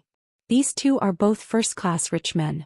These 2 matches were also the most rewarding after Qin Pingon finished the fight. Not to mention that, half of the boxing score, because that sect Master Han had received a punch from the 11th realm martial artist. It's already, Qing Longzhou said with a smile. This stinky boy just became a sage, so he began to ask me how to be a gentleman. The reason is very good. It is said that Sovereign Jiang once promised something personally. One day when he becomes a gentleman it will be fine. I made an appointment with Lord Qinshan for a drink and I made an appointment at Dafu Academy. Qin Pingon smiled and said, This is the truth. Qing Longzhou said, I have already contacted Zhong Kuei and asked him to go directly to Xiandu Mountain to find you. Qin Pingon folded his fists and thanked him. Qing Longzhou waved his hand with a smile and disappeared in a flash. After confirming that Qing Shanchang had left, Lu Ying dared to leave the house. I was really afraid that this unfavorable fellow would come to settle accounts after an autumn. The opponent is not brilliant but better than brilliant. It's no wonder that at the beginning, one bite of the grandson of greatness. Those who dare to say such things in the world and those who are suitable to say are looking for them. Really there is only the last hermit of the Great Wall of Sword Qi, right? Seeing the back of the green shirt, he was sitting on the steps and began to vomit again. Lu Ying had no choice but to step forward, landing directly at the bottom of the steps and then seated again. Qin Pingon took out the dry tobacco rod and knocked it, replaced it with tobacco and asked, Have you been to Yezigang? Lu Ying was surprised and then just nodded silently. There are so many beauties in the world, I never thought of it, but still thinking of the woman who was just a glimpse of it. Naturally I can't talk about how much I like it. Earlier it was just a man who was greedy, but now it is just a touch of melancholy, lingering, hard to let go, and it seems that there is no reason to say. Qin Pingon asked, Lu Ying, what do you think about it? Lu Ying said without hesitation, If I were the monk of the Zushitang in Yezigang and if she was there again when she was so obsessed with the door to accept refugees, I would definitely slap her directly on her face. Lao Tzu would not wake her up. Can't you wake her up? Qin Pingon smiled and said, If I remember correctly she is Yupu realm and Chief Lu is just a Yuanying. It's hard to say who beats who. Lu Ying nodded, That's right. When the auntie was alive she was very fierce. Of course, compared to the young female champion sword repairer in Tapingshan, she was still a bit better. 2 pairs became silent. Lu Ying asked tentatively, Qin Jianxian, are you really that hidden official? This kind of thing, no matter how true it is, still makes people feel incredible. A foreigner from Aquarius, according to the calculation when he arrived at the Great Wall of Jianqi, the man next to him was still a young man at the time. How could he become such a big official of the Great Wall of Jianqi? Qin Pingon smiled and said, Otherwise. Lu Ying began to formulate his words and slowly said, His master, before I came to Tiedu I was on the Jindingguan side. Not long ago I turned to a Shanshuodi newspaper from Ai's Hao and said that the 2 printed books are correct. It's from the handwriting of Master Hermit, so, can you give me a printed sheet? Of course if it's a seal it would be even better. I must cherish it and become a family heirloom, although I haven't had an official mountain Taoist companion so far. There are no children for the time being, but this kind of thing a little harder. After all, it is not difficult. Lu Ying rushed to join Huang Ting as a Taoist companion, but it turned out to be better, almost hacking himself to death. The problem is that the little lady who is not authentic, does not say that she is from Taiping Mountain before the fight and during the fight. If he had known the other party's identity, Lu Ying would not provoke Huang Ting and would leave when he saw her. If he walked slowly he would treat him as a brainless. At that time, Tang Yezhou was recognized as a person who should not provoke the monks of Taiping Mountain. Although the descendants of the immortal family born by the Daoist priest in the mountains may not necessarily be successful, as long as they can practice independently without the money of the gods, they are often qualified beyond ordinary people. For example, the Linghu banana fish of Xianxia, the direct disciple Ma Linshur of Su Qingzhu in Beilongdong, and their grandson Youqi, who is the master of the law, all have excellent cultivating aptitudes. As a result, while speaking, Lu Ying found Lord Hidden Officer squinting her eyes. Lu Ying shut up immediately. Got it, flattering hooves. Isn't this a flattery trying to find a tricky angle? With the distinguished status of this hidden official, would he be short of those ordinary skills? Seems that I was wrong. After receiving Xiao Mo's heartfelt words, Qin Pingon stood up, lifted the dry tobacco rod in his hand, pointed in the air with the smoke and condensed the 12 characters, "I think it is for you." It turned out that Lord Fu Yin Yao Xianji came here again. At the Qin Pingan's house, Yao Xianji smiled when he met. "Your Majesty has already agreed. We De Quan dynasty can partner with Xian Dushan for the sale of Chicken Distance Pen."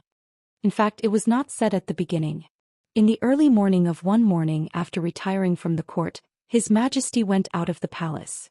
When she arrived at Yao Mansion after talking to her grandfather, she found Yao Xianji who was waiting at the door. In fact, His Majesty, when she heard about it, she refused it without hesitation, and her face was not so pretty, but for some reason before returning to the palace, she changed her words and said it was feasible. His Majesty rubbed his eyebrows and added another sentence, saying that the treasury was short of money. But for these family matters, Yao Xianji won't say much to Mr. Qin. His Majesty the Emperor is a woman after all, and a woman's heart is a needle in the sea. He is a rough man, how guess he is not Mr. Qin. As for the reed eagle in the house elsewhere, he read the texts of smoke that gradually dissipated and read it twice. The old monk felt meaningful from the bottom of his heart. After a moment of silence, he suddenly slapped his knees and exclaimed, "Jingxi respects things to be alert to the world, and ceases to cultivate to the cultivation of the Tao." After returning to Xindu Mountain, Qin Pingon continued to travel north, leaving Chao Sunny with only Pei Qian and Xiao Mo as a guest. Xiao Longqiu. Xianxia is not far from Xindu Mountain, and can barely be regarded as a neighbor on the mountain. Distant relatives are not as good as neighbors. How can we not have a familiar face? Huang Ting, the crown female champion of Taiping Mountain, who met for the first time in the blessed land of lotus roots, is now cultivating on the edge of the ancestor hall of another family.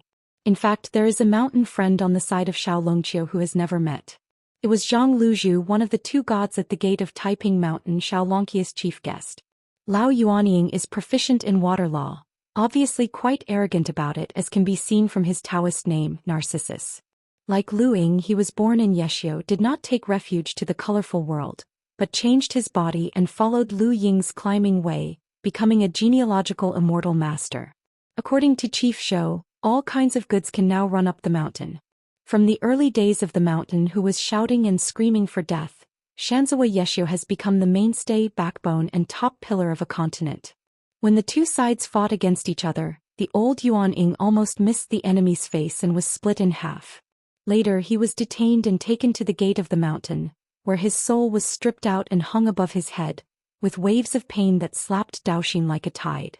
Moreover, that unfamiliar mountain monk had a temperament. It was hard to say a word. Just like that, he lifted his foot and stepped a female cultivator of Yupu realm who was the arrogant girl of heaven, cursing, and then stepping on a big hole, and the woman's head was gone.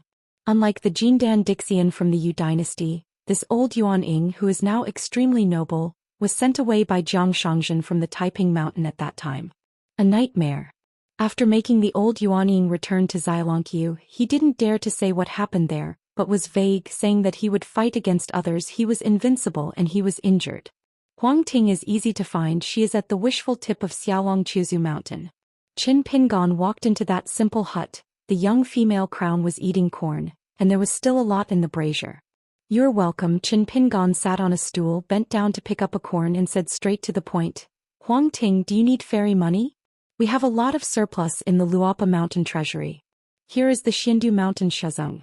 You won't ask for money from Luopashan, so you won't delay doing business. Anyway, it's like a figure lying on your account book.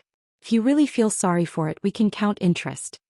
Tapingshan ruins, the mountains and rivers are broken, thousands of miles of mountains and rivers. The aura is as thin as the wind fluttering in the wind.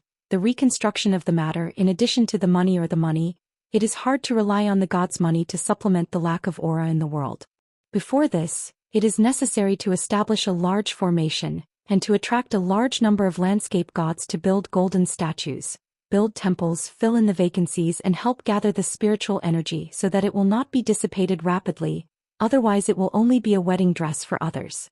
According to Jiang Shangzhen's rough estimation, if a new Taiping mountain wants to restore the landscape and climate to 30% of the scale of the former Zhongmen Peak in 200 to 300 years, at least 3,000 to 4,000 grains of grain will be needed.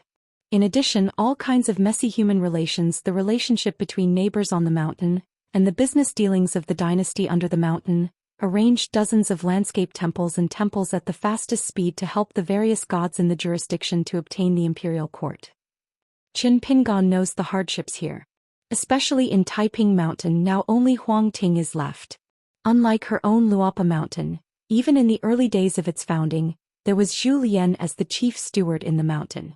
Besides, next door was the unreliable mountain monarch Weibo, and there was a Piyun Mountain that was almost equivalent to wearing a pair of trousers with Luopa Mountain. Huangting shook his head and said, "I don't need it for the time being. I still have some possessions which can be converted into a lot of fairy money. If I am really short of money someday, I won't be polite to you, the rich man." Qin Pingan nodded. "I cultivated myself in the Taiping Mountains, and the Patriarch Church continued the incense. Previously there, Qin Pingan planned to defend the Taiping Mountain for the Taiping Mountain within 80 years. The Xianxia at the feet of both parties is the next sect of Daoist in the Middle-earth Divine Continent, which is actually down the mountain to be precise. In fact, it wasn't just the two aquatic spirits who were professed to be great saints and kings who migrated back then. They just learned the same way as the master Xianxia. However, King Jingshan Qinghu Palace moved to Aquarius Island, where he still made contributions, while Xianxia crossed the sea to cross the sea and claimed to have found a mysterious landscape. Moving was relatively fast back then, but it was not too slow to go home later. Then I hit the Tapingshan site and planned to move to the ancestral hall after entering the sect, and then cast an ancient moon mirror that imitated the Tapingshan. And the great dragon Qiu of the Middle-earth sect is a well-deserved ancestor head Immortal family. The ancestors of the ancestor of the ancestor are all mirror workers on the mountain. The mirrors cast by the Immortal Masters, of which the two highest rank mirrors, are named respectively Stop the Moon and Stop the Water, magical and mysterious, have always been rare and valuable treasures with no market. The cultivators traveled through mountains and rivers, and most of them carried a few similar objects: a picture of the mountain search, a mirror of the demon, and a stack of landscape-breaking charms. It's just like the people in the rivers and lakes rushing outside, there must be gold and silver, and the fire is similar. While in the process of refining the mirror under heaven, there are 6 channels with a clear division of labor. Daong Qiu Jinggong monopolizes one of them. Casting the mirror can best defeat the waterborne spirits, and the mirror in the same vein as chasing the mountain. In the mountains, the demand is the most, so Daolonqia's financial resources are so abundant that it is difficult not to make money.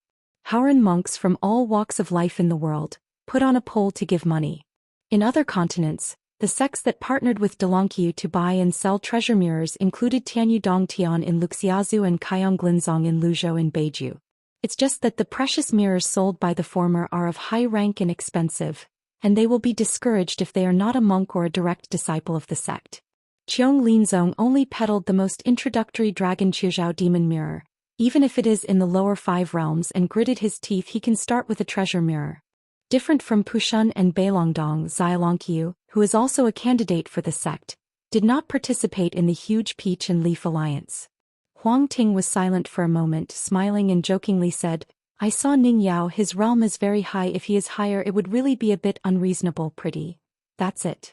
Qin Pingan smiled, nibbling on the corn, and said straightforwardly, "Ning Yao is the best looking in my eyes anyway." Huang Ting said, "Is there anything else?"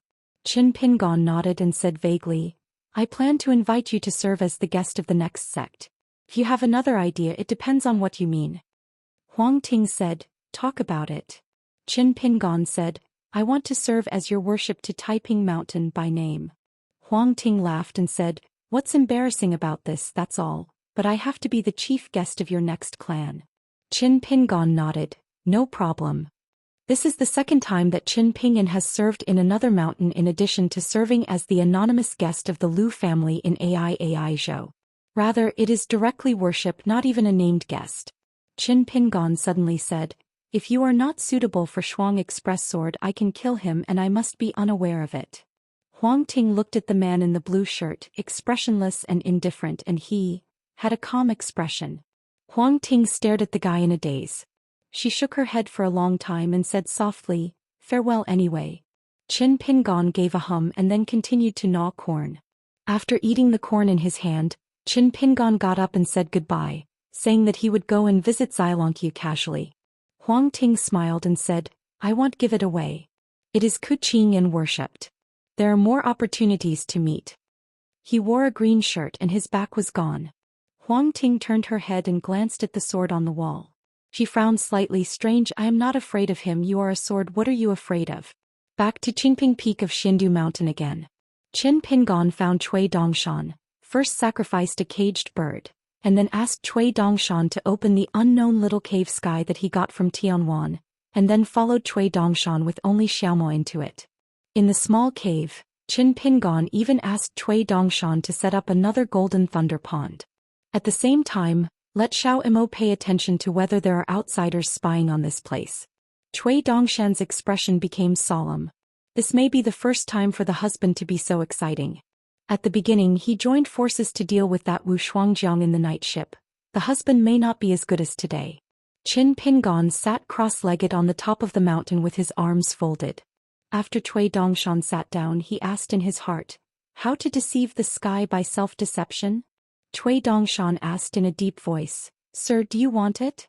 Qin Pingon said something that made Cui Dongshan feel like falling into the clouds and then shaking his heart. I myself have forgotten, I only know that I must consult you about this method again. The Dali Queen Mother Nanzhan also had similar methods, but it could only be regarded as the most inferior and least influential. Compared with the sky-reaching method Qin Pingon wanted, it was 1,000 miles away. Cui Dongshan remained silent. Qin Pingon began to close his eyes and rest his mind. Cui Dongshan stood up, paced around in a circle and suddenly shook his 2 snow-white sleeves, bowed his head and looked at it, sighing and sighing. Finally stand still and look into the distance. Back then in the Yuan family ancestor house in Lizhu Cave, the young Cui Yang, reunited with Qi Jingchun and his brothers. Qi Jingchun once asked, intentionally or unintentionally, why you fell from the 12th realm to the nascent soul realm. Half of Cui Yang at that time and Cui Dongshan in the future, thoughts and explanations were not concealed, they were true. Because according to his own understanding, it is Qi Jingchun's learning, which comes from the line of literary sages but can make a difference. But he and that old have been implicated too much. Old scholars' knowledge was banned and the status of the idols dropped again and again, and they were even moved out of the Confucian temple, smashed to pieces. In Cui Dongshan's view, it was because Qi Jingchun had go to shore. But he, the head of the literary saint Cui Yang, it must be broken and then stand, completely abandoning the tradition of inheritance and relying on the knowledge of utility, to make a comeback in the land of a continent, return to the immortal and even enter the ascension realm. Qi Jingchun had another question at the time. That day you and Cui Minghuang were acting out for Wu Yuan to watch, but they were actually showing it to me. Are you tired? Fart your fart, tired of a hammer. It's right for you two to be tired from watching the joke.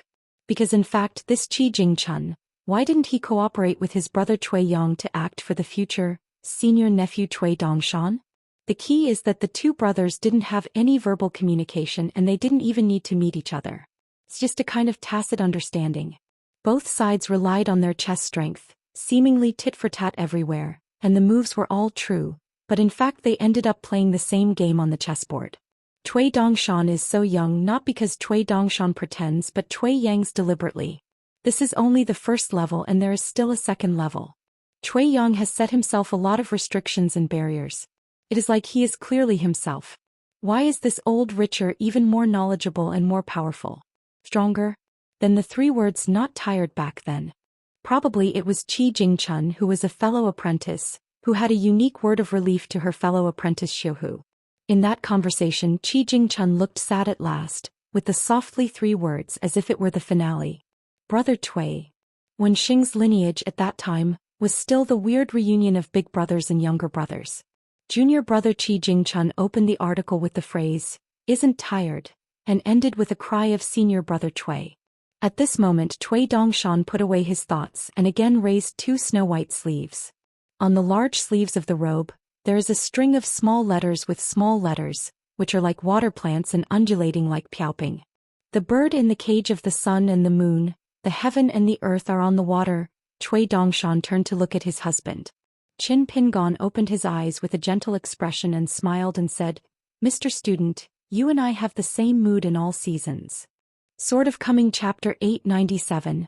Cui Dongshan alone took the lead out of the forbidden area of the thunder pond created with golden sword aura. Xiao Mo said, "There are no faults." Cui Dongshan nodded and smiled. "Mr. needs to retreat for a while, we just wait."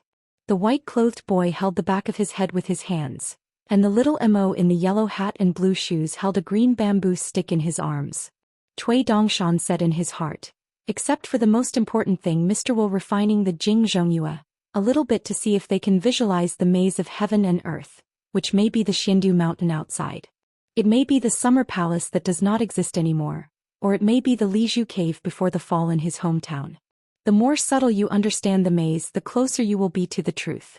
So if this matter is done, the husband will be equal to letting this natal flying sword is in addition to the quantity, and has mastered the second kind of evolution supernatural power, and it can be more foolproof when combined with the caged sparrow that has become a small world."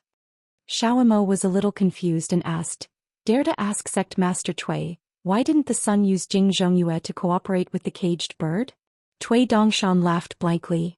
"Everything is difficult at the beginning from 0 to 1, and from 1 to 10 the former is always more difficult to think of and achieve. Besides, I said the Sir's pursuit is the truth, not an illusion, so it's already very difficult to make the people, things and things evolved from Jing Zhongyue nearly real." Xiao Mo knew it, nodded and said, "In this way, it is indeed tantamount to climbing the sky." Qin Pingan's inspiration came from the discussions in the Qin Turkish Confucian temple, and Li Baoping's gestures, "Tao begets one, one lives two, three begets everything." And later asked the sword with the culprit of Tuition, the dense corridor created by the latter.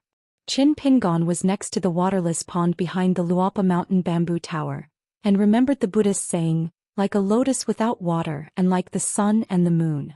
Finally, Qin Pingon remembered the prison in the Great Wall of Jianqi, the self-built hanging pavilion in the house. "That's why I asked Xiaoma to help protect the road at the Wangxing Flower Hall of the Daquan dynasty." Qin Pingon had 2 attempts. One was with the many rubbings of the Xinhu bookstore and Mita Tuition. There are thousands of miles of mountains and rivers in the boundary, 1 flower and 1 grass, 1 mountain and 1 house, all of which are all delicate, just trying to flower, the success of failing. At that time, after receiving the reminder from the small moor outside the house, Qin Pingon was no longer greedy for big things, just the road. It manifested the growth of a purple lotus seed, but it still gave up on its own initiative before the flowers bloomed. Xiao Mo's eyes lit up, but he stopped talking. Cui Dongshan seemed to have guessed what the other party was thinking and nodded. "You have thought of it and I also thought of it, so the Sir must have thought of it earlier. It's just that this is too costly and it is not the 3 kinds of fairy money. It's the extremely scarce gold and copper coins. Besides, the husband has fallen again. The imminent thing is to heal his injuries and restore his state, so it is mostly because the husband deliberately put it on hold. The 4 walls of the house are cosmic, and the extreme coverage of the Zhou is also called the universe." Cui Dongshan raised his head to look at the sky, stomped on the ground, put his hands away, shook his sleeves and muttered, "The 4 directions are called the universe, and the ancient times are called the universe. The number of flying swords in the moon in a well is directly related to the level of the realm. For example, when Qin Pingon and Lu Chen borrowed the 14 realms of Taoism, the questioning sword with the first disciple of Tuition once evolved in 1 effort. There are nearly 500,000 flying swords. In fact, this is because Qin Pingon intentionally or unintentionally hidden clumsy. If he did not hesitate to lose his spirit, he would let go of his hands and feet and exert all his strength to show that the rank was close to the peak and close to perfection at the time. Jing Bianyue, or even the moon in the sky, the number of flying swords is estimated to reach an astonishing 800,000. As for the bird in the cage, Qin Pingon, indeed, as Cui Dongshan had expected, had long figured out the possibility of the second kind of natal supernatural power, which was related to the long river of time. This is why Qin Pingon traveled recently and learned that Old Man Yang smoked a dry smoke, and even if he didn't adapt, he still bites his scalp and vomits. Every time Old Man Yang is in the backyard of the pharmacy, he smokes dry cigarettes. With this, the roots of the avenue are only to confuse and disturb the long river of time. Unless you are the patriarch of the three sects, you will be a great monk who is proficient in the 14 realms. For example, the old masters of Guandao Temple can never try to find any clues by going upstream along a long river of time. It's just that the mists and mists are the incense in the world that only gods can control. Or, to take a step back, the second-class authentic works like calligraphy and painting are gold-fine copper coins. Therefore, Qin Pingon quietly asked Changming for a few bags of gold and copper while on the Fengyuan ferry, and of course he would keep accounts. In Cui Dongshan's view, once Jing Zhongyue can evolve into heaven and earth, it is almost the truth. Coupled with the caged finches, you can control the flow of time in a small world. Outsiders are in it and the fate can be imagined. Xiao Emo suddenly said with guilt, "I knew that this was the case. I promised fellow Daoist Ling Chun."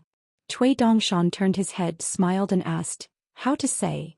It turned out that it was the long life of the former master of the Taoist Ling Chun. She was on the Fengyuan ferry before, and she wanted to buy a few good swordsmanships that had been lost from Xiaomao for the newly acquired disciple Nalan Jade. The price was arbitrary. Xiao Emo Ding, she could exchange bags of gold, fine and bronze coins. Xiao Emo felt that he had been honored by the name of the last sect, so I was so embarrassed to collect money to teach Nalan Yes swordsmanship. It was a trivial matter. No matter how to refuse it, Xiao Emo had to make a ruthless word. Money will not be given to Jianpu. As a result, he really didn't need swordsmanship because of his long life. Anyway, she spent money on swordsmanship. She was casting a net. Cui Dongshan joked, Xiaoma, you are too honest and straightforward. How can this kind of thing be rigid? Ask Changming's sister for a bag and a half of gold essence and copper money. Swordsmanship is also given favor. There is also the best of both worlds." Xiao Emo was taught within humility and nodded. "I still haven't been able to really follow the customs." Cui Dongshan said, "I have a suggestion. At the foot of the mountain's Zhangxian Peak, isn't there a Xinjiai River and a Luobao Beach? When I turn back, I will give it to you as a place for cultivating. You can build a hut or something. Preach over there regularly." Xiao Emo was a little embarrassed. Xiao Emo can only say that the realm is acceptable, but this is a matter of great importance. It is really shallow, and it is estimated that it will only laugh generously. There is also the sun and the master of Tui Zhiyu. Xiao Emo not dare to be a teacher. In ancient times, regardless of the origin of Taoist, the word preacher was so heavy that it was unimaginable. Cultivation, preaching, gaining, preaching. One of the four is indispensable to be a true Taoist. Therefore, at the other side of Taoyuan, the son of his own family and the Yuan Ing monk named Lu Ing gave the 12 characters free of charge. Jingxi respects things and guards the world and ceases to cultivate to the cultivation of the Tao. Simply talking about Xiao Mo's heart. A cultivator needs to be mindful and considerate, respect everything in the world, and at the same time be vigilant about the world, so don't easily say that you have built a great road. Still a long way to go. Cui Dongshan raised his hands, clenched his fists, and finally held his palms facing each other, clapped his palms gently and smiled. "Have you ever told you that you should not be arrogant, despised, belittle others, nor be arrogant and have no self in your heart? Underestimate yourself. Only if you don't go to extremes can you be considered a gentleman and a righteous person." Xiao Emo nodded and said, "It's reasonable." In fact, Cui Dongshan didn't say much about it. The old master of this place is Tianwan, so her brother Zhou Zi must have walked through the cave ruins.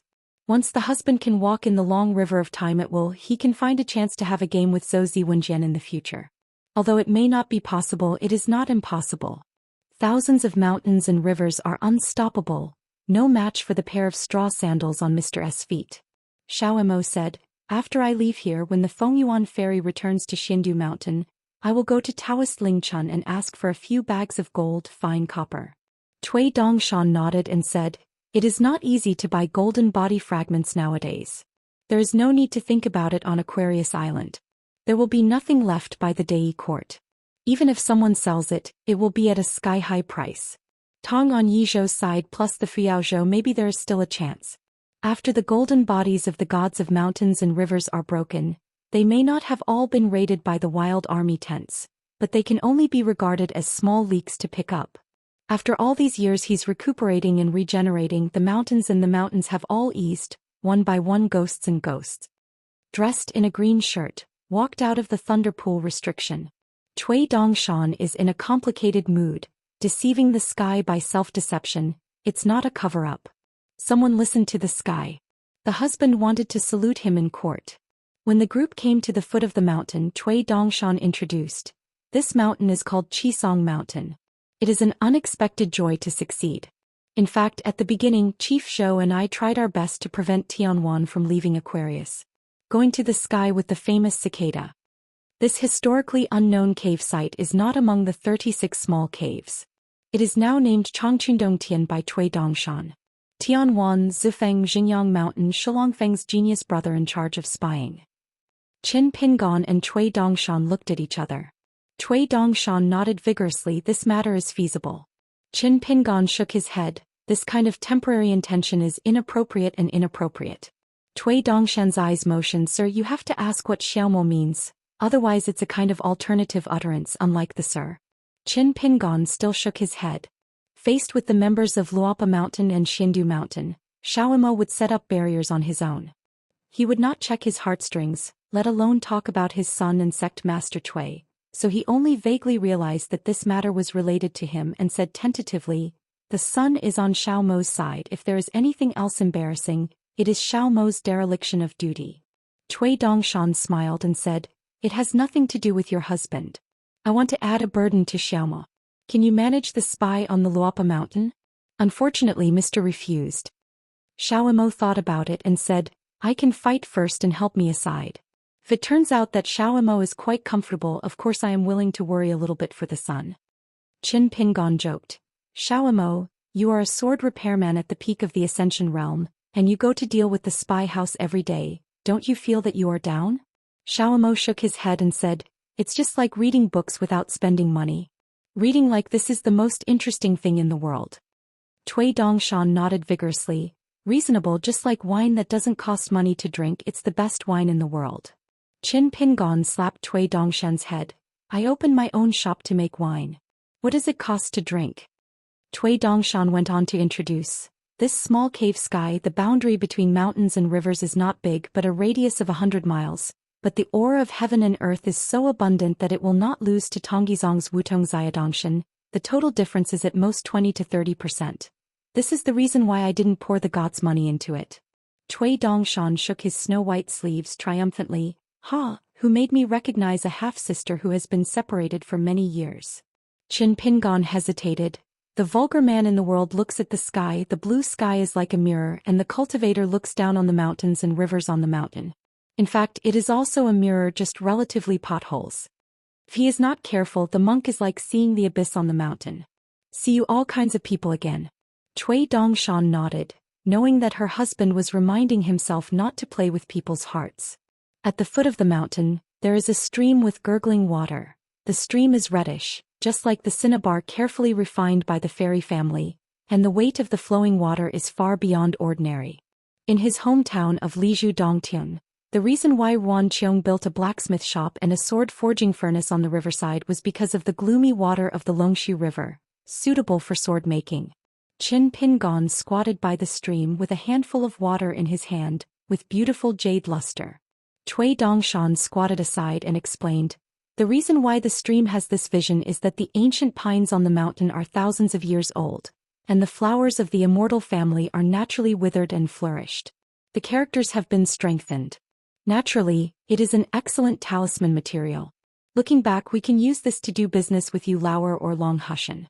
According to my estimation, if we take 3,000 kilograms of water a year, it will not the foundation of the avenue that affects the cave sky. But at least within Jiazi, Cui Dongshan didn't plan to make money from this cave. It would be of great use. In Qisong Mountain, the exotic flowers and weeds including chisum and poria have been marked and recorded by Cui Dongshan one by one. On the way to the mountain, Qin Pingon asked casually, Do you have an account book? Cui Dongshan said, I do have them here, but I don't have them on the cultivator side yet. These strange flowers and weeds are numerous in the mountains. 100 years of age is a small hurdle. There are 216 trees. 100 years is a hurdle. Those who are over 300 years old have 70, and 1,000 years is a big hurdle. Similar to the life and death of a monk, there are 16 people who have survived this tribulation. In addition, the unique red pine in the mountain totals 3. 160 trees are more age-old than flowers and plants. There are 195 trees that survive the age of a 1,000-year-old tree, and there are 19 trees over 3,000 years old. Overall, the number is extremely impressive. Qin Pingon nodded and said, a veritable Jinshan and Yinshan. In addition, on the top of the mountain, there is also a Zhangke immortal mansion with a vast sea of clouds. Qin Pingon came to a dead old pine that collapsed on the ground. The annual rings were extremely fine. After a glance, it was about 4,000 years old. Qin Pingon broke off a large piece of golden pine resin and started very heavy. Whether it is used for medicine or refining ink to make incense, Qin Pingon looked around. This mountain is really full of gods and money. As long as you climb the mountain, you can pick it up. For no reason, I remembered the victory of my visit in Beiju Luzhou. Obviously, it was going to be much harder. So the next sect of Luopa Mountain, the Xindu Mountain built by Cui Dongshan, is not short of money, and lack of people is only temporary. No wonder Cui Dongshan, the sect master of the lower sect, can be so hard-hearted, and of course he spared no effort to dig up the walls of the upper sect. Qin Pingon didn't put the pine resin in his sleeve, but casually placed it on the decayed pine branch. Xiaomo found sect master Cui on the side as if eagerly looking forward to it. His eyes were full of expectation. When he saw his son put the resin back on, he looked a little disappointed. Qin Pingon clapped his hands, continued climbing and asked casually, the cicada has disappeared for a long time, but it has not been removed. It is still one of the 36 small caves. Is there any talk here? Cui Dongshan nodded and said, the cicada sheds the cave sky. It is the most important site in the ancient Shu realm. It is not one of them because it is rumored that there have been several ancient sword immortals, where the cicadas escaped and soared. The cicadas slew. The ruins of later generations like Dadu and the River Dragon Palace are incomparable. Because every sword immortal remains and the rhyme remains, it may carry one or even several kinds of ancient swordsmanship. Qin Pingon asked curiously, how did the cicadas disappear from Aquarius Island back then? Cui Dongshan smiled and said, this was the place where the master Jing Juzhong was proving the way. This guy has a high swordsmanship and a strong temper. He belonged to a foreigner who traveled across the continents to Aquarius Island. But this greatest opportunity was still won by him. It was in this small cave sky that made him ascend to the Ascendant Realm. Later, somehow this guy provoked the anger of the public and was surrounded by dozens of local and Biezo sword immortals. The two sides made a big fight. The land was broken and the casualties were heavy. There were 8 upper 5-level sword repairs and 6 Yuanying sword repairs. A total of 14 people, none of them ran away and they were all killed by that guy. Because it was a sword repair battle, the two sides just before handing over their swords. The state of life and death was established, and the battlefield was within the cicada's cave, so the innocent under the mountain was never harmed, and the Chinese temple of Confucius didn't care much. Xiao Imo praised him. No wonder he was able to become the later dragon slayer. Even if you don't talk about the level of swordsmanship, just talk about your temper and you have a good appetite. Qin Pingon said, the kendo chi fortune of Aquarius Island began to weaken from that time? Cui Dongshan nodded and said, among the sword immortals who died in battle, most of them were local sword repairmen in Aquarius, like a wealthy family, as if their home was ransacked overnight, and the situation naturally took a turn for the worse. It was still devastated, and later Tianwan and Bai Chong secretly joined forces to make trouble from it, so it was not until the rise of you that you had recovered a bit of vitality. The sequelae of Wenjian is extremely serious. For Aquarius Island, it is not just that the sword celestial beings have fallen into the cicada's cave, and many kendo celestial families have been affected. This cut off the incense of teacher inheritance, and all the swordsmanship that the sword cultivation bears. Fortune are all banned within the cicada's cavern sky, and there is something more troublesome, just like the entire Aquarius continent of swordsmanship. which is equivalent to being completely suppressed by a foreigner's sword repairman. Cui Dongshan finally said with a hippie smile. After all, it is Xing Zhezhong's preacher, so he is still a little bit too weak. Qin Pingon asked, why hasn't there been an enchanting and refining mountain spirit in the Akamatsu mountain so far? Cui Dongshan sighed. The old master here must be an ancient immortal with vast magical powers. He is probably a veritable secluded mountain man. He has a pure heart and lacks desires. The mountain's law, even if it is a few thousand years later, the plants and flowers in the mountains will still not be able to bloom. Even if he left here, he still did not untie the prohibition on mountains and waters. Qin Pingon couldn't help sighing, strange people and strange things. According to Tianwan's statement at the time, the cicada was not on her. She didn't lie, but to be precise, she didn't know where it was. It used a higher level ban on mountain closure than that of the Queen Mother Nanzhan, and it must have been the handwriting of Tianwan's senior brother Zhou Xian. At the beginning, Cui Dongshan searched the mountains for inspections, only looking for the mountain gate in Tianwan's soul. Almost let Cui Dongshan talk, capsized the ship in the gutter. Now Tianwan only has a key to open the mountain. She speculated that she was taken to the sky of Lizhu Cave by her senior. But no matter how Cui Dongshan fortunes and deduces afterwards, he could not find a clue. Approaching the top of the mountain, Cui Dongshan suggested in a low voice, "Sir, you can concentrate on cultivating here before you go to the Qingming world. In this mountain, the gentleman can study swordsmanship with peace of mind, practice avenues, and cast all his lifelong learning and miscellaneous arts into a furnace, and finally he will rise. At the same time, this means that the husband can stay in the next clan for a long time. As for the Shangzong's Luopa mountain, Mr. is used to being a shopkeeper anyway, and there are old cooks who are in charge of affairs. You also have a wealthy chief show, Mr. Xiao Mo, a sword repairman in the Ascension realm, who is to be honored by name. The Ascension realm's Waowation demon is now a handyman. Are you embarrassed to him from me?" Qin Pingon declined the matter and instead suggested, "I'll leave it alone. It's better to let the three children Chai Wu Bai Xian and King Sun Chun come here to practice." Today Chai Wu, who was given by Xiao Mo as a gift, has successfully made it a life item, and she can barely be regarded as a swordsman. Qin Pingon was a bit worried before. On the way to the south, Feijian sent a letter to Xiandu Mountain on the side of Yayandu and Lingbai Mountain. In addition to sending Cui Dongshan a personally witnessed and hand-drawn picture along the way in the picture of the situation in the mountains and rivers, the letter also specifically asked about Chai Wu's sword-making matters, and I got a reply from there that the little girl's sword-making thing went smoothly. In general mountain sects, even in large sects, how to deal with the handful of cultivating qualifications worthy of the word stunning is always a big problem. Either it is easy to develop a habit of arrogance, or it is too old-fashioned to behave and only know how to practice, which is not at all familiar with the world.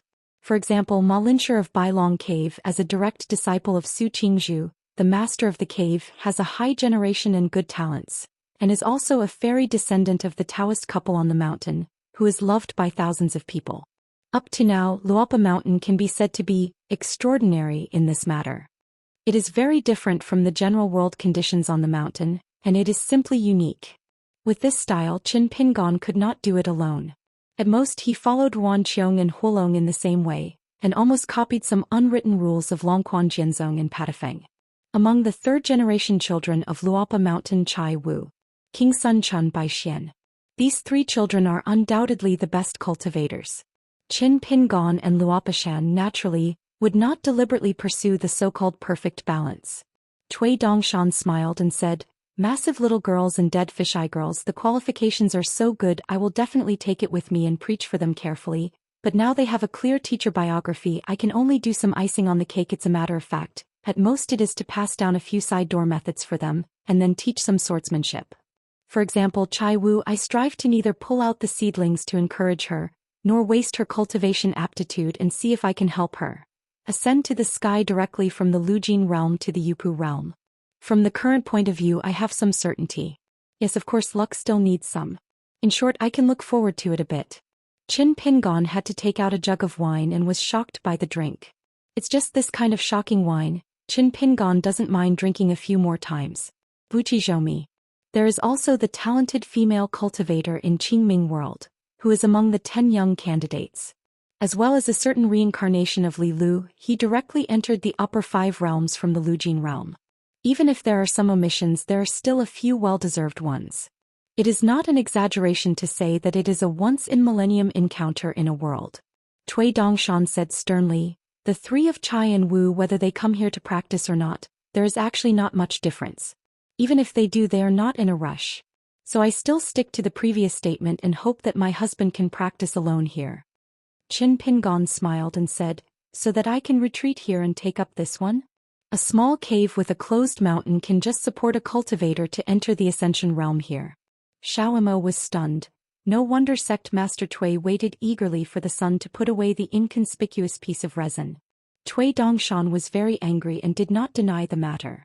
Qin Pingon thought for a while and said, when I travel the Middle-earth divine continent with Lu Jinglong, and then return here, I will give you an exact answer. If you really want to retreat here by then, you have to promise me one condition. Cui Dongshan understood and nodded.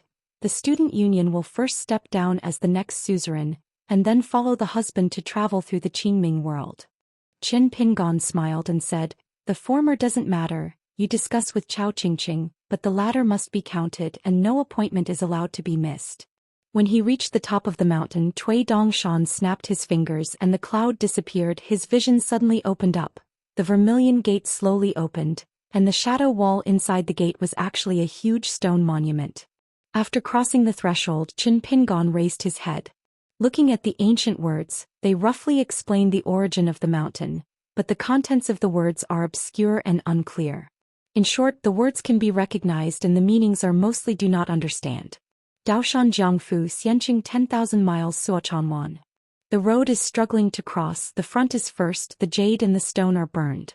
The spirit is rotten with the body and hate the yellow spring. Selling Feng dye to cast a golden body, is it a weak world and thin world? After bypassing the steel, there is an empty hall with 12 statues of golden statues, but their faces are all blurred. Xiaomo said, it's the 12 high-level gods who used to be high in the sky. Qin Pingon felt inwardly, hesitated and took out the narrow knife to execute, leaned the knife in both hands and the narrow knife hit the ground. In an instant the mist of one of the idols cleared, revealing his true face and slowly opened his eyes. As if looking at each other with Qin Pingon. The narrow sword held by Qin Ping's palm came from a sword-bearer, one of the 5 highest in the past, and was named the Executor by later generations. Cui Dongshan suddenly said, Xiaomo, let's withdraw. Xiaomo nodded and followed the white-clothed boy back the same way. When they stood outside the door again, the door suddenly closed. Except for this executioner, sleeping near the Great Wall of Jianqi. There is also the high-ranking deity Single-Eyed Man, who has been dormant in the colorful world for thousands of years and was killed by Ning Yao with a sword. The high-ranking who appeared in Tongyi's Hao from the outside world once walked across the earth, mountains and rivers to the old dragon city of Aquarius Island, but was blocked by 2 senior brothers of Qin Pingon from landing. His name was the Echoes. The ancestor of the man Earth Immortal, the old man Yang in the backyard of the drugstore as the young boy Tianjun. The ancestor of the female Earth Immortal, was also a human monk, and she was the co-master of the sky and the moon in the ancient heaven. The 2 sides are in charge of an ascending platform that leads the earth to climb to become a god. And these 2 treat the earth as their hometown, always repaying kindness. They and the earliest master of the Taoist hairpin in Xianshan City, as well as the old master who was the master of Bixiadong Cave in Luobao Beach in the early years, are considered to be cultivators of the same generation. Xiaomo was a little bit later in cultivation and younger than these. Wang Mei is the master of dreams, so that all spiritual beings other than gods, especially monks who start climbing, can easily fall into upside-down dreams and then give birth to demons. The wordless possesses a magical power of stopping speech, so it is also known as the one with the voice of the heart. According to legend, this is the source of the voices and words of the cultivators, and the purely converging sounds of the martial artist.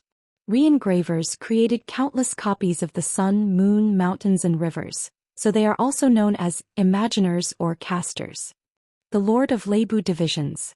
The layout person, under the command of Vulcan, is responsible for the placement of all the corpses of the gods. The Kyasa, under the command of the god of water, is in charge of the orderly flow of the long river of time. Finally, there is a high-ranking god, whether it is the Middle-earth Confucian Temple, the Western Buddhist Kingdom, the Baiyujing under the Qingming world, or the Summer Palace of the Great Wall of Sword Qi. There is no record in later generations and no title is used, just like a kind of remote respect. The Ancient Five is the highest. The Heavenly Court is the Master, the Sword-bearer, the Armored Person, the of Fire, and the of Water. After that is the 12th high. In addition to the Only and Signed, there are the Executioner, the One-Eyed, the Slumber, the Voice of the Heart, the Engraver, the Echoer, the Lord of the Leibu Divisions, the Arranger, the Messenger, and the ancestors of the last two men and women. In addition, Ant Feng, one of the ancient wind gods. Yusher, that hometown kiln worker. As for the old coachman in Dalijing City, his deity is slightly lower, which is similar to the difference between Liubu Shirlang and Longguan in the former. But although the latter has a slightly lower official status, he has a prominent priesthood and great authority, because the old coachman is the chief official of one of the divisions of the Thunder Department of the Old Heavenly Court. 2 times Qin Pingon twisted 3 sticks of incense from his sleeves and worshipped the 2 gods. One of them has great merit in beings who have spirits in heaven and earth. The other one, Yu Qin Pinyin, has a great kindness himself. The old saying goes that suffering is a blessing.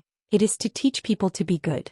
To endure hardship is to endure hardship, but the more you eat, the harder you get. There are some unspeakable sufferings. When a person has finally survived, he can just accept it silently. Don't say anything lightly to others who are suffering. It is a monster. Go out of the main hall, go around the stele and open the gate. The eyes are clear, the field of vision is broad, and the sky is clear and clear. This year in Tonggishao during the light snow season, there have been a few heavy snowfalls with goose feathers, and the weather is extremely cold. Every house in the fairy mansion on the mountain is covered with snow. The thick snow is everywhere in the world, and the sound of broken jade is one after another. I didn't expect to really wait until the heavy snow season, but it was just a perfunctory sleet. The 2 peaks of Xindu Mountain, Qingping and Xianxia, stand side by side. As the ancestral mountain and the main peak, Qingping Peak, the summit of Fuyoping, is also the site of the Xiazongzu Shirtang. As for the second peak, the Xianfeng, there is a Tsingyi River at the foot of the mountain and there is a Luobao Beach on the bank. It has no relationship with the old master's Bixiao Cave and Luobao Beach. Cui Dongshan just used it to win a favor, hope for the future monks of the next sect. Whether they enter the mountain to visit the immortals or go down the mountain to experience, the treasures are like rain and one after another is in peace. The flower-sweeping platform on the top of this peak has already been photographed by Sui Wright, and she has opened up a place for cultivating Taoism. In addition, Xindu Mountain has a slightly lower branch mountain, which is named Mixifeng by Cui Dongshan. The cliffs are very exposed and all are jade white. There will be 50 or 60 mansions built on the mountain. There is only one house at present, barely looking like a fairy house. Cui Dongshan specially prepared for his husband. No one else has this treatment. Chao Sunny and Pei Qian belonged to Zhongguang and lived in the east and west wing separately. In the early morning of this day, Qin Pingon retired from the small world of the human body with a grain of mind. After getting out of bed, he was about to put on his cloth shoes, looked up at the light rain outside the window and changed his boots. After walking out of the house, he found Pei Qian sitting under the eaves and watching the rain. After seeing the master, Pei Qian said that Chao Sunny and Mr. Xiao Imo had both gone to help the little brother. As for Pei Qian herself, of course she has to stay here to take care of Master's diet and daily life. She first asked Master if she would like to have breakfast. After Qin Pingon nodded, Pei Qian asked Master to wait and go to the stove to be busy for a while. The food was served soon. Qin Pingon sat at the table with his arms folded, squinting and smiling. A bowl of warm millet porridge, 2 plates of pickles and a cage of crab noodle soup on the table? Qin Pingon picked up his chopsticks, drank porridge and ate vegetables, and then put a crab noodle soup bag, smiled and nodded. Good craftsmanship, nourish the stomach and nourish people. From now on. I wanted to say that in the future if Pei Qian married someone, whoever marries and enters the door will be blessed. But when he thought of this kind of thing, Qin Ping's awkward mentality of being a master and father again began to cause trouble and stopped talking. After finally raising my daughter, why is the water thrown out by the married daughter? How could there be such in the world? But Pei Qian will really meet her favorite person in the future, so just marry someone. It's just that, kid, don't want to see a good face on your side, don't be covered in a sack, just burn it. Pei Qian found that Master's expression changed, which was extremely rare, and couldn't help asking, "Master, is there something on your mind?" Qin Pingon smiled and said, "It's okay." But after holding back for a long time, Qin Pingon was cautious and deliberately asked in an understatement, seemingly casually, "In those years Master was not around, you traveled by yourself and traveled such a long way. Meet a better peer or a young handsome man on the mountain." Pei Qian thought for a while, nodded and said, "Seeing some, I am quite capable." Qin Pingon smiled, "Is there someone who impressed me the most?" "What's his name?" After the master traveled to the Middle-earth continent, he had to meet him for a while. Pei Qian looked weird and finally began to notice something was wrong. "Master, what about it?" Qin Pingon said solemnly, "It's just small talk." Pei Qian complained, "Master, don't think about it, I don't have those children who are long and afflicted in the book. Just practicing martial arts and boxing is enough." Qin Pingon smiled and said, "I saw 2 pairs of master and apprentice on a weird mountain top." Pei Qian was at a loss. Qin Pingon ridiculed, "There is a little black charcoal among them who is dazed and still in a daze when he sees the master. He goes down with a chestnut, holding his head and screaming." Pei Qian grinned. In Tongyi's Hao, Qin Pingon ranked among the 10 martial artists with the strongest status today, but found that the martial arts gifts were less than expected, but soon Qin Pingon knew the answer. It turned out that martial arts was invisible. It was 2, and then it was as if someone was forcibly dragged to an unfamiliar world, where there were 11 people standing on the weird mountain top. In a big world, the martial arts are thick and watery, and 11 pure martial arts are surrounded by a circle, so there is no difference in rank, and they are all the strongest martial arts in a certain realm for 10,000 years. No one has been before. Among them are 2 pairs of mentor and apprentice. Zhongtu Duduan Dynasty Pei Cup Chao Ci. Aquarius Chao Luopa Mountain Qin Pingon Pei Qian. And Chao Ci, this guy even occupies 4 positions on the top of the mountain alone. Qin Pingon was worried that practicing boxing would be too hard. When she was a child, Pei Qian, who was most afraid of pain, would she give up halfway through. Now I am worried that Pei Qian's hard training in boxing will feel unworthy, because the practice of martial arts belongs to the fact that you will retreat if you don't advance against the current. With a pure qi like an iron horse patrolling the mountains and rivers, unlike a monk just refining with the destiny, opening up residences is like building a city, dividing troops to occupy the dangerous pass, knowing the mountains and rivers of their own, and then step by step to learn the aura of the world, or dig a mountain or fill a lake and continue to add to the family. Qin Pingon finished eating early, put down his chopsticks and asked nonchalantly, "Pei Qian, master asked you what happened to the martial arts summit?" Pushing the bamboo drawer on the table towards Pei Qian, he smiled and said, "Don't answer in a hurry, you won't be too late after eating." Pei Qian clipped the last crab noodle soup bag and said vaguely, "Except for master, there is no one in front of him." "Not enough." Qin Pingon shook his head and smiled, "Answer again." Pei Qian looked surprised. "Huh." She quickly swallowed the soup bag and wiped her mouth. "Isn't that enough?" Seeing that the master was still waiting for the answer, Pei Qian had to bite the bullet and whispered, "Only 1 level lower than the master?" Qin Pingon glared. Pei Qian scratched his face. "Then dare to be at the same level as master?" Qin Pingon laughed angrily, put his fingers together and tapped on the table like chestnut. "Be serious." Pei Qian only feels anxious, so master still wants to be serious about himself. Qin Pingon thought about changing his terms. He suddenly looked solemn and asked in his heart, "Pei Qian, you got the word strongest several times, so you haven't met any strange people or strange things?" The key is that Pei Qian is also on the top of the mountain. She has a place. Pei Qian began to check his memory, then remembered something and nodded and said, "Master, it's barely possible. When I was a child I seemed to have a dream and then I saw a weird man who couldn't remember who it was. He took me with me. Not climbing. Instead I went down the mountain and the other party asked me what I did to learn boxing. When I was young and ignorant I honestly answered what I thought at the time. Obviously it is starting to pave the way. At that time I was young and ignorant. I liked nonsense. Master, don't take it seriously. You can't settle accounts after autumn." Qin Ping waited quietly. Pei Qian became more guilty but didn't dare to hide anything. Yuishi and master talked about the process in detail. It turned out that Pei Qian felt that he was dreaming anyway, so he was afraid of a hammer and absent-mindedly said to learn a hammer boxing. As the master's pioneering disciple he just learned something well from the master. Otherwise he would be so miserable when practicing boxing. Why bother? On his way down the mountain, Xiao Heitan was bouncing and screaming like the big white goose, while handing a fist to the very tall guy next to him, asking him if he was afraid. When Qin Pingon heard this, he couldn't help but stretched out his hand and rubbed his eyebrows. Not surprisingly, it is what Xiao Heitan can say and do. Then Pei Qian's next sentence made Qin Ping an angry laugh and couldn't help but take a deep breath. Don't be afraid, are you? Then you wait, when my master comes, you have to kneel down and bang your head, believe it or not, do you believe it? Qin Pingon kept smiling and hooked his palms. Come here. Fortunately, master has accepted you as a pioneering disciple. Come on, I haven't eaten enough, there are enough chestnut tubes. Pei Qian smiled awkwardly and said, Master, I cleaned up the dishes and ran away.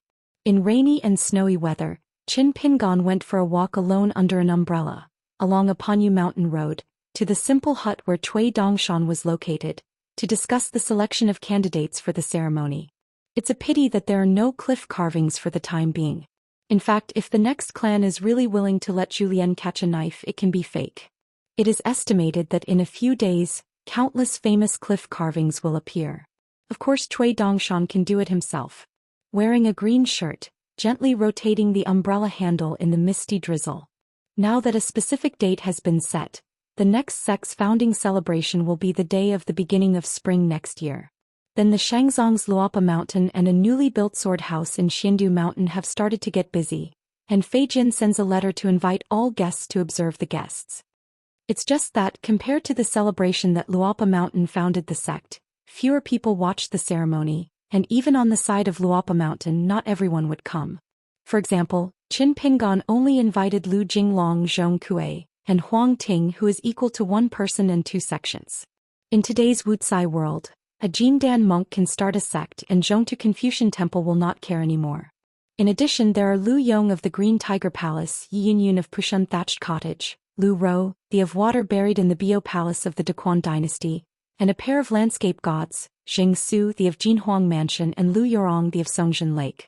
Whether it is the number of people present or the scale of the celebration, it may not be as good as a golden pill opening ceremony. At the door of the hut, Qin Pingon closed the oil paper umbrella, leaned against the wall outside the door and stepped into it. There was a large bookcase filled with hand-painted draft drawings of Cui Dongshan. Cui Dongshan took a step back and saluted his husband through the bookcase. Qin Pingon waved his hand and motioned him to keep busy with himself. Sitting on the bench, he picked up a manuscript made of earth and wood that was still glowing with ink. The 4 treasures of the study on the table are all extremely shabby. I used my own green bamboo in the mountains as a pen holder, and randomly placed a bundle of Daquan Dynasty chicken pens. The rest of the cooked rice paper and pine smoke ink were purchased from the market. Qin Pingon put down the drawing and raised his head and asked, although he lent Lin Shou 100 grains of rain money, there are still a lot of surpluses of the gods' money in the Luopashen treasury. How can they get 500 or 600 grains of rain money? It's really unnecessary. Since all the products of that Chongqundongtian can't be turned into immortal money for the time being, we have to forget it. On the side of Luopa Mountain, the skeletal beach of Luzhou in Beiju, the Pai Ma Zong and Chunlapu commerce routes, almost included the treasures of heaven and material in the southeast coastal area of the continent. Later, Yunshang City and Dian Dynasty were added. Pingjian Lake has allowed Luopa Mountain to make a lot of money these years. Cui Dongshan shook his head and smiled. Sir, it really doesn't cost much. Qin Pingon nodded and talked about the list of guests he invited. Cui Dongshan was a little helpless. No matter what the next sect is, he is still my husband, and even the upper sect lord, this little matter what to discuss. Qin Pingon found that there was Fang's private seal on the table. In the cold season, the pond dries up, the lotus leaves are exhausted, the dead branches slanting, and there is no more rain cover, so the fish are scattered. Qin Pingon gently put the seal back to its original position, knowing that Cui Dongshan was talking about the change in Lizhu Cave. The 8-character Zhuan base paragraph, the insects and birds are like a heavenly script, the scriptures of the sky and the meaning of the earth, explaining the words. Cui Dongshan smiled and said, I was a guest at Saiji Mountain at the top of the Nanyue Chujun Mountain. I am the innocent person in Zhuhai Dongtian. I was idle, I had some grievances and I had feelings. It's down. If you like it, take it, you can barely use it as a collection of books. Qin Pingon shook his head and declined the matter and asked, "Do you need help with the relocation of the remaining 2 mountains?" Cui Dongshan said, "No, it's not as light as the Xindu mountain, the 2 auxiliary hills, it's much lighter, 2 trips back and forth, walk faster, it will last for a month and a half." Qin Pingon roughly talked about the process of the trip to Pushun. Cui Dongshan said, "In fact, to be careful, Huang Yiyun should hand over this immortal picture to the Zhongtu Confucian temple. Otherwise it may be a big hidden danger if it stays in Pushun. For example, forget it, there is nothing like it." Cui Dongshan is afraid of his crow's mouth. I really want to say it. For Pushun, it is a shocking change that does not lose the catastrophe of Taiping Mountain such as a fairy picture because it is a layered array. Once at a certain moment by the master behind the scenes, using cunning means to open the prohibition remotely, move his hands and feet on the formation hub, and instantly explode, at least equivalent to the self-destructing Jindan, nascent soul and skin pouch soul of a fairyland monk. It's so big and powerful, it's about the equivalent of a sword repair in the Ascension realm. It is estimated that there will be half of Pushun left and it is all lucky. Qin Pingon smiled and said, "Yiyun knows the importance of it and is very easy to discuss, so the original immortal picture has actually been secretly put in the sleeve by Xiaomo. It can be regarded as helping Pushun to keep it for a few days. As for Pushun's secret library inside, there was only a fake. Yiyun didn't even say Shuehuai, and then it's up to see if he can catch an extra big fish." Cui Dongshan nodded and said, "Shuehuai may only be the first layer of blindfold. On Pushun's side, if one is not paying attention, he will hide behind him. With a careful acting style, since Pushun's long-term plan has failed, he will never show mercy." Qin Pingon said, "For example, Yi Yunyun's brother, after the war ended, he has been running around outside the mountain for these years and has not been in Yunkatang. Just like this time Qin Pingon visited Pushun Yunkatang, he could not see each other.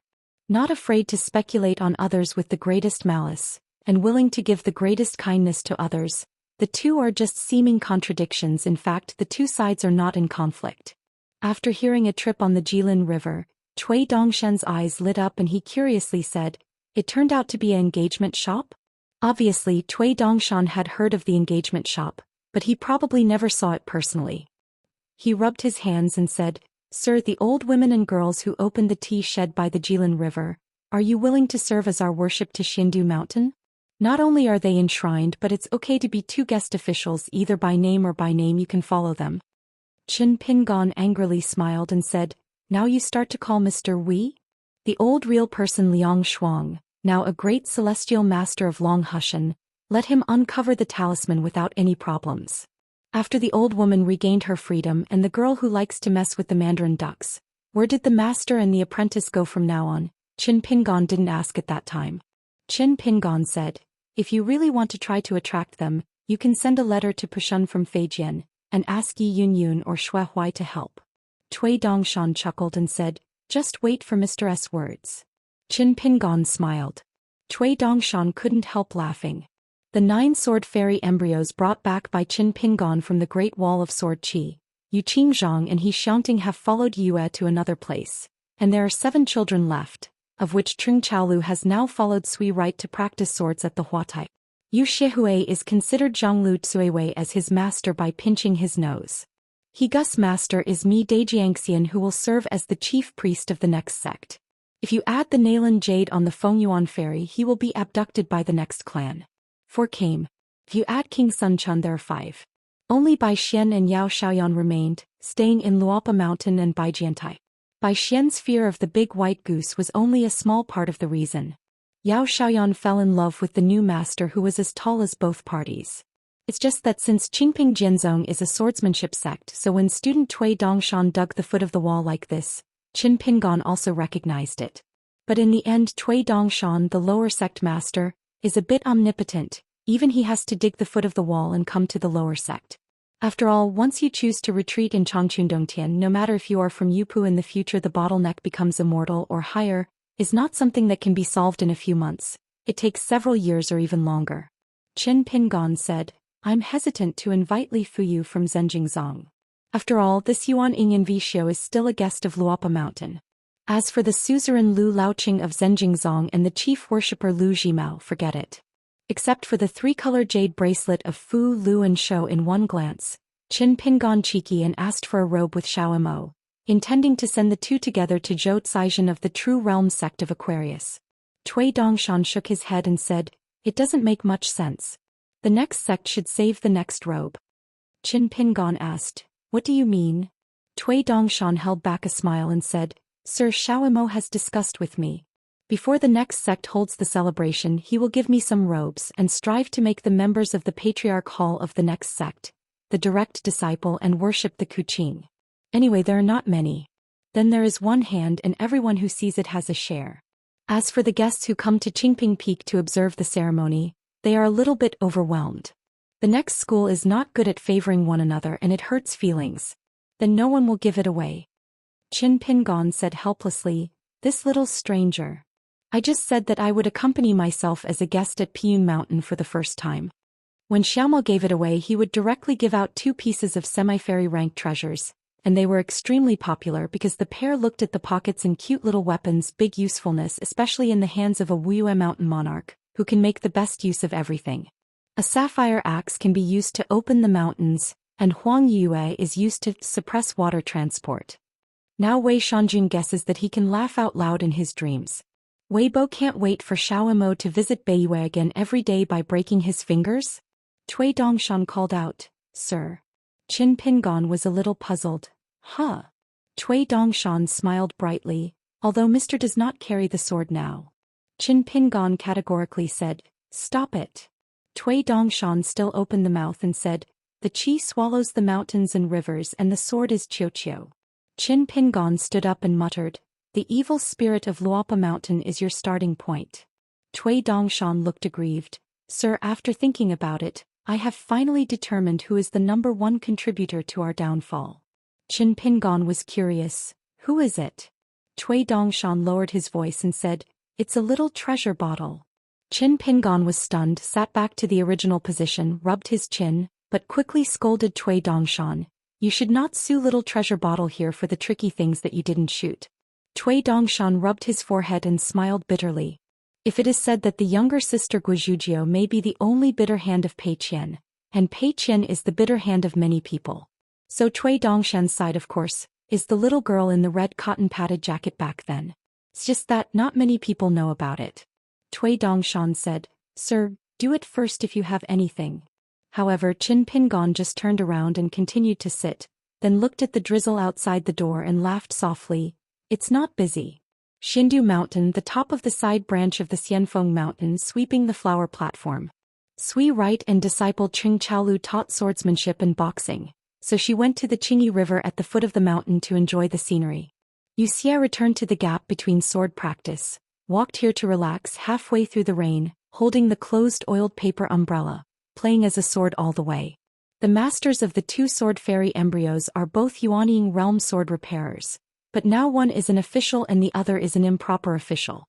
Yu Xianhui put the oil paper umbrella on the railing beside the cliff, with his toes touching the ground, and sitting on the railing, watching the little cook practice his fist and walk the pile, seeing that he was quite stance. When Qing Chaolu finished practicing and came to Yu Zaihui's side, the little cook hesitated for a long time, but was still embarrassed to speak.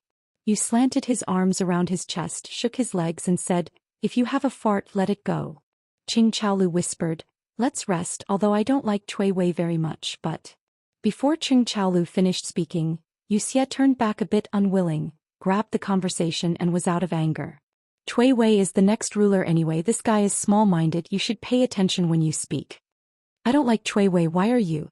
Are you a little cook or a sword repairer in the lower 5 realms? Rest for a while." This is the nickname Bai Xian gave to Yu Xianhui and Qing Careless Little Cook, Nalan Yes Little Abacus. But it's better than Sun Chun's dead fish eye. Insufficiency is more than the following, and Yu Xian returned to them one by one and tacitly agreed. Of course, there is also the self-proclaimed little hermit of Bai Xian, but no one admits it. It seems that the last time I met the little hidden official, Chen Li, Bai Xian was still deflated at the time. Qing Chaolu habitually rubbed her fat cheeks and let out a cry. Among the 9 children who traveled far away, Fatty is the one with the best temper. However, last time in Yunku Fudi, Qing Chaolu asked a fist for the first time in her life, and she won simply and neatly. It seemed that the other party was still a monk in the Dragon Gate realm.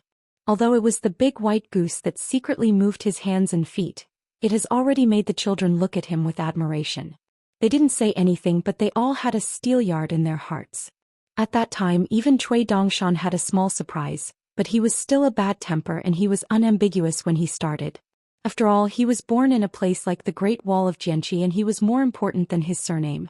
The high school students on Taishang Street and Yuhu Street, it is okay if they are not sword repairers. If they are sword repairers, they can make soft swords on the battlefield. They can't earn real combat merits, which is most despised. Chung Chaolu cautiously said, "Have a rest anyway. I have seen it out. Master Hermit did not look down on your master at all." "No, I look down on it very much. As for why, I don't understand. Anyway, there is such a thing." When Wuxia went back to school, Master Hermit put his hands in his sleeves and nodded sternly. The little cook finally said something decent. "If you look down on him, can that Cui Wei settle down in Luapa Mountain for worship? The ranking is not low. Now it is the rule of the next sect. If you are not very dear, can you drink at the same table with Lord Hermit and Big White Goose?" He could see it very clearly and remember clearly that Cui Wei ranked second in the number of toasts that the hermits and others took the initiative to toast. Qing Chaolu said, "I don't know where Yu Qingzhang and he bookcase are now." Wuxia replied with no good air, "I care where the two have no conscience." Qing Chaolu whispered, "Is it considered that everyone has their own ambitions?" Yu Shihui sneered, non-committal. Wuxia glanced back in the distance. The right Sui, who saw no one's smiling face, had already walked a long way. Then he lowered his voice and asked, "Little cook, tell me the truth, huh?" "What? Your master with our hidden officer, eh?" Qing Chaolu was confused. "What do you mean?" Yu Xian stretched his hand out of his sleeves, patted the little fat man on the shoulder, learned the movements of the hidden official, and then learned the tone of the hidden official. "Chaolu, you are a fool and a blessing. I heard that there is an unwritten rule on the table of the liquor store at the Great Wall of Jianqi, calling someone's name without awe, which means that they are not close. They are outsiders and they are by no means trusting." Qing Chaolu smiled. "Stupid people have silly blessings. These words love to hear very much." Yu Xianhui suddenly jumped off the railing. Qing Chaolu turned her head to see. It turned out that it was the hidden officer who came. Wuxia reminded, "Don't say anything that shouldn't be said." Qing Chaolu nodded vigorously. "I know." Qin Pingon asked with a smile, "What shouldn't you say?" Wuxia sighed back. "Little cook secretly likes Nalan Jade card." Qing Chaolu was stunned for an instant. Qin Pingon gave a cry, pretending to be surprised. "I thought Qing Chaolu liked Yao Xiaoyan." Picking up the oil paper umbrella in his hands and slapped his palms, Qin Pingon nodded and said, Yes, it's no wonder that he would spend money to buy books with Nalan Jade card. It turned out to be close to the book on purpose. Qing Chaolu, you kid, okay, little with this kind of savvy at a young age, I will not worry about finding a wife in the future." Qing Chaolu blushed. It was not the case at all. Nalan Yuzhao, a small wealth fan, does have a good habit. She would transcribe all the golden and good words that Mrs. Hermit said one by one. Qing Chaolu was worried that she would miss the rules, so she needed to borrow files from her frequently. Every time you read a page you have to spend money. In fact, there are not many words on a page and often there is only one sentence. Nalan Yubi even made up an account book for Qing Chaolu specifically to calculate interest. You slanted back to the side and laughed. After smiling back at the angle, you said in a low voice, "His Lord Hidden Officer, I can assure you that I will definitely enter the cave realm soon, not much slower than King Sun Chun and Bai Xian." Qing Chaolu had issued a military order when she saw Xier, so she had to say, "My lord, I want get the bottom." In fact, if you want to say it to your heart anyway, among the 9 peers, how can there be a bottom and I am not bad? Besides, Master Hermit has already said that stupid people can practice stupidly. Qin Pingon smiled and said, "The hardest learning in the world is hard work and the simplest learning in the world is the result." You diagonally nodded. Then Qin Pingon blinked and turned around to tease the little fat man. "Remember to tell Nalanyu to listen to this sentence when you look back. There will be no chance to chat with her, don't thank me." Yu Xianhui started to laugh again. Qing Chaolu sighed. If Nalanyu knew about it she would be beaten to death. Qin Pingon took out 4 books from his sleeve, 2 for each. 2 of the swordsmanship, and 1 shaking mountain boxing book, are of course hand-copied copies. The boxing book is for Qing Chaolu and there is also a booklet for Yu Xianlong and Qin Pingon does not have it. With heartfelt words he smiled and said, Yu Xianhui, this booklet, remember to keep it. Don't let outsiders read it easily. The content of the book may not be useful. You should read it as a miscellaneous book. Yu Xianhui's natal flying sword happened to be called Pu Zi Ling. Because of the night ship at the Confucian Temple, Qin Pingon specifically turned through some books about this, and if he had some experience he chose the content and recorded it in a book. After taking the book with both hands solemnly, the two children thanked Master Hermit. Qin Pingon stretched out his hand and touched the heads of the two children. After Yu Xianhui put the two books in his arms, he suddenly whispered, "His Master Hermit, I heard that you have met many confidants on the rivers and lakes." Qin Pingan's heart tightened, his face remained unchanged and he smiled and asked, "Who told you?" Yu Xia replied, "Bai Xian, who else can it be? He has a nose and eyes and Qing Chaolu can testify." The little fat man began to pretend to be a fool. Except for King Sun Chun, everyone is a little bit confused. Previously on the side of the vassal hill of Luopa Mountain worshipping the sword stand, Uncle Bai Xian was really careless about sword practice, but he practiced boxing harder than Qing Chaolu and often said a catchphrase, "My Uncle Bai Xian still needs sword practice? Did you come here to be a fairy with the hermit?" "Of course not. I came here to learn boxing. I didn't want to confuse it. I said that I was a sword cultivator and bullied them with their spears and clubs." But Bai Xian's practice is extremely exhausted and lazy, but his sword-making speed is extremely fast, so I like to walk around the house every day after holding his hands with his hands, to be a good teacher, and to guide others in practice. The problem is that Bai Xian's 3 words, often in one sentence, really useful. Qin Pingon smiled and said, "Okay, I'll have a good chat with Bai Xian when I look back." In the end, the young and the young 3 Jianxiu looked at the distant scenery by the railing together. The weather is fine after the rain and the weather is new. The earth and rivers are like things without a master. After the rain the country looks like made of gold and iron. On the Fengyuan ferry, apart from the energetic second-in-charge Jiaxing, every day he only knows that Zhang Jiazhen, the accountant who is immersed in the accounts and the innocent and long life, but her direct disciple the small abacus Nalan Yubi, is really capable in the accountant. Help give Zhang Jiazhen a hand, keep the accounts and settle the accounts knowingly. Of course the most boring one must be Mi Daijian who escorted the Fengyuan ferry in name. After going back and forth, Miyu is very familiar with the little girl Chai Wu. She seems to love the fairy life in the clouds and fog. Instead of setting foot on Xiandu Mountain she stayed on the ferry all the time. Just lie on the windowsill to look at the scenery or walk a few times around the bow and stern. The little girl drinks alone, she is very demeanor. Like her practice no one taught it, it was born. With a squeak, nodded, twisted a grain of salted peanuts, a plate of cucumbers and a plate of sauced meat. The master is right, it's good to be a god, you spend money on meat instead of spending money. Therefore we must practice hard and we must not be driven off the boat by Lord Shanzhu, and strive to be a direct disciple. Chai Wu is a little worried. The master of the mountain who was said by the master that the amount of alcohol is the same as that of him, seems to feel that he is stupid and not suitable for spiritual practice. It is estimated that the master of the mountain does have a lot of things at hand, and he is not happy anyway. I taught my knowledge myself and later I let Mr. Xiaomo go out. Qin Pingon asked Miyu to help the little girl defend the way a bit recently. After all, among the Qi practitioners, Jianxiu and Fu Lu had notoriously high thresholds. The ferry went all the way south and took a trip to the southernmost mountain crossing. On the top of a hill in the mountain crossing, there is a guest Qing from Ia's Hao Lu who is stationed there, nominally helping to pick up some intercontinental ferry boats, but there is actually nothing to do. This Su Hao, known as Su Jun, was only 200 years old and was a great sword fairy. In his hometown of Jinjiazu, Su Hao used a sword to block Wanyan Laojing's defiance. Before that, Su Hao had not been famous until the turbulent times came and he was born.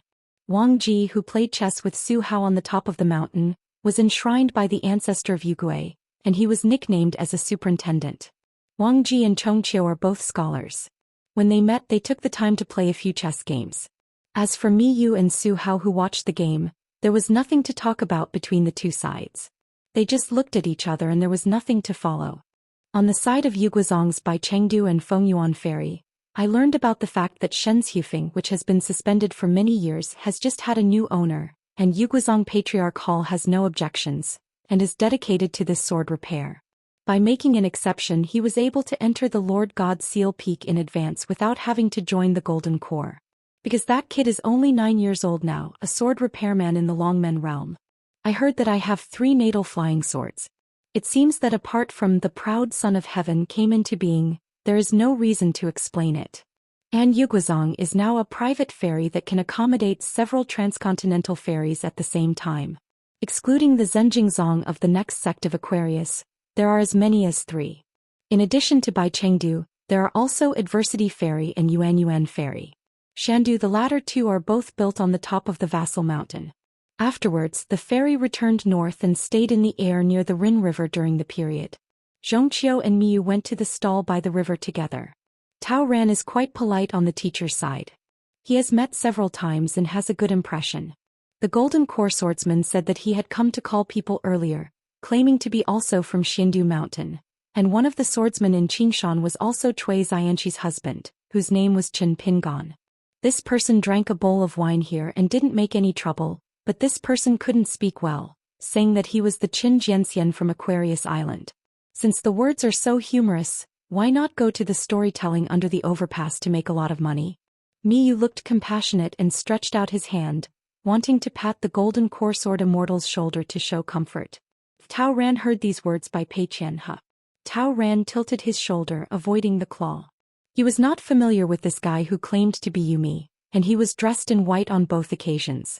Think of yourself as Qi Tingji of the Great Wall of Sword Qi, or at the same table with Qi Lao Jianxian.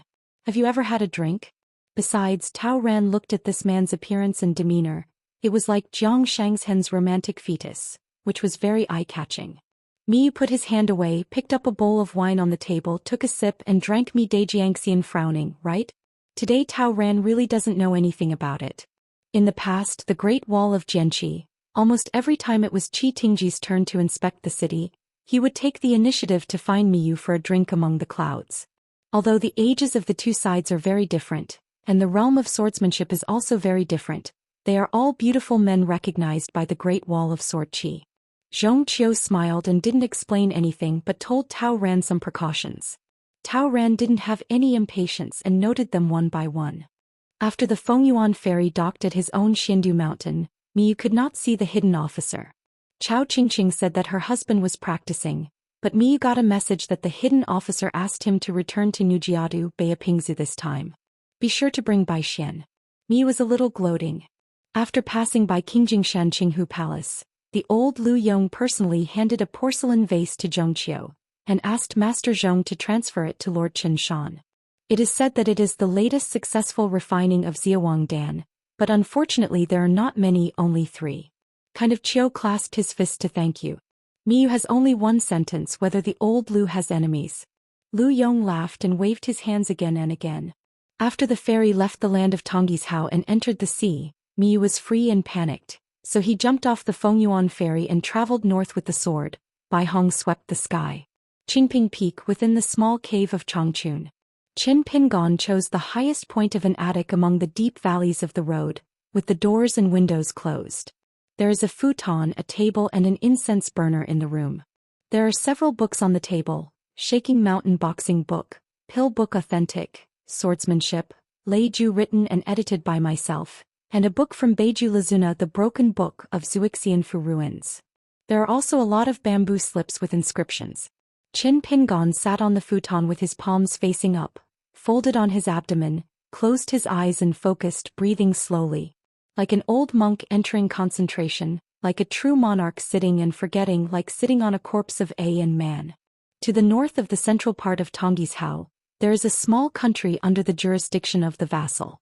As dusk approached, a young man with a Confucian shirt was carrying a fat man, lightning flashed and the heavy rain was rushing. The two stopped at a market ferry and the shabby scholar ordered 2 bowls of rock sugar lotus root noodles. The fat man raised his head, raised the bowl high and shook it vigorously. There was really no lotus root noodles left. Then he put down the bowl and complained, "Brother Zhong, since we are on the road, it would be better to take a Xianxia ferry. The celebration will be on the day of the beginning of spring next year, so there is no time for it." Zhong Kuei said, "If you are willing to settle the bill today, I will pay you to take the ferry." The fat man said without hesitation, The scenery on the boat is the same, it's not very interesting. It's better to drive on two legs. The mountains and rivers encountered are more familiar. Just like now, there will be no big or small new things. The fat man pointed to the waterside outside the shop. It turned out that a salt merchant hired a big boat to anchor under the ancient temple, watching the tide grow in wind and rain. This torrential rain came suddenly and walked fast. When the rain stopped, there was a woman who was fishing at the water window of the building. She was fishing with a rod and wrapped her arms around her, making her arms as white and tender as her sleeves. Ouch, Fatty is a person who came here. He knew the reason why thinness is not as thin as he was. After a few glances at the woman, he lost his soul and couldn't move her eyes. Every time she took a pole and threw it, Fatty trembled a little with her heart. It's a pity that the woman is married as a woman by looking at the style of the woman spun. If it is a girl in a boudoir, the fat man will board the ship and go to recognize the father-in-law. As for the other party is a beautiful ghost with a disguised face, the fat guy really doesn't care. It's not vulgar to care about this. Zhong Kui just glanced at Lu Chuan from the corner of his eye and said, "Don't provoke me. You're a lover who has a hard time," and he left after paying his favor. The fat man whispered, "With you here, who would I dare to provoke? I was in that small county town god's temple before. When I entered the door, good fellow, you have official status, but Lao Tzu is a lonely ghost, almost being handcuffed on the spot. On the shackles, do you see what I said? Brother Zhong, honestly, before and after his death, he has never suffered such a shame." And another bowl of rock sugar lotus root noodles. Zhong Kui beckoned with the shop assistant, ordered 2 more bowls of lotus root noodles and smiled. "Master Qinghuang didn't apologize to you afterwards? Hugh said that the sky is high without ears and eyes, and the dark room is wandering in the dark room." The fat man who named himself Gusu had already eaten a bowl of lotus root noodles again, and glanced at the bowl that Zhong Kui hadn't moved his spoon before. Zhong Kui pushed the white bowl to the fat man. And the fishing woman on that boat obviously also noticed the scholar and the fat man at the shore shop. But her cultivation is shallow and she can't see their identity and realm. She can only confirm one thing. Is it hell? The fat man asked in his heart. This river is not short, right? There is no water in river, woman? There are no city temples on both sides of the way? This female ghost is so courageous. Zhong Kui said, "That arm shining is a token of the water mansion. There is a big lake 300 miles away upstream. The Lord of Water God Mansion likes to pretend to be a boatman, sell lotus roots for wine and drink, and is the same as the one who once put memorial poems in the water. The salt merchant in the year is an old acquaintance." The fat man frowned and said, "How do you see it?" Zhong Kui said, "Use your eyes."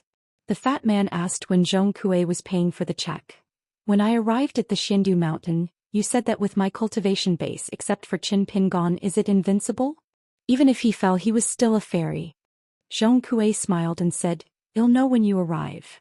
The fat man asked tentatively, "Then I'm asking Brother Qin for a chief consecration, Kaching or something. It's not Luopashan, it's just a next clan. It's not too much, right?" Zhong Kui glanced at the fat man. "Ask yourself, I won't stop."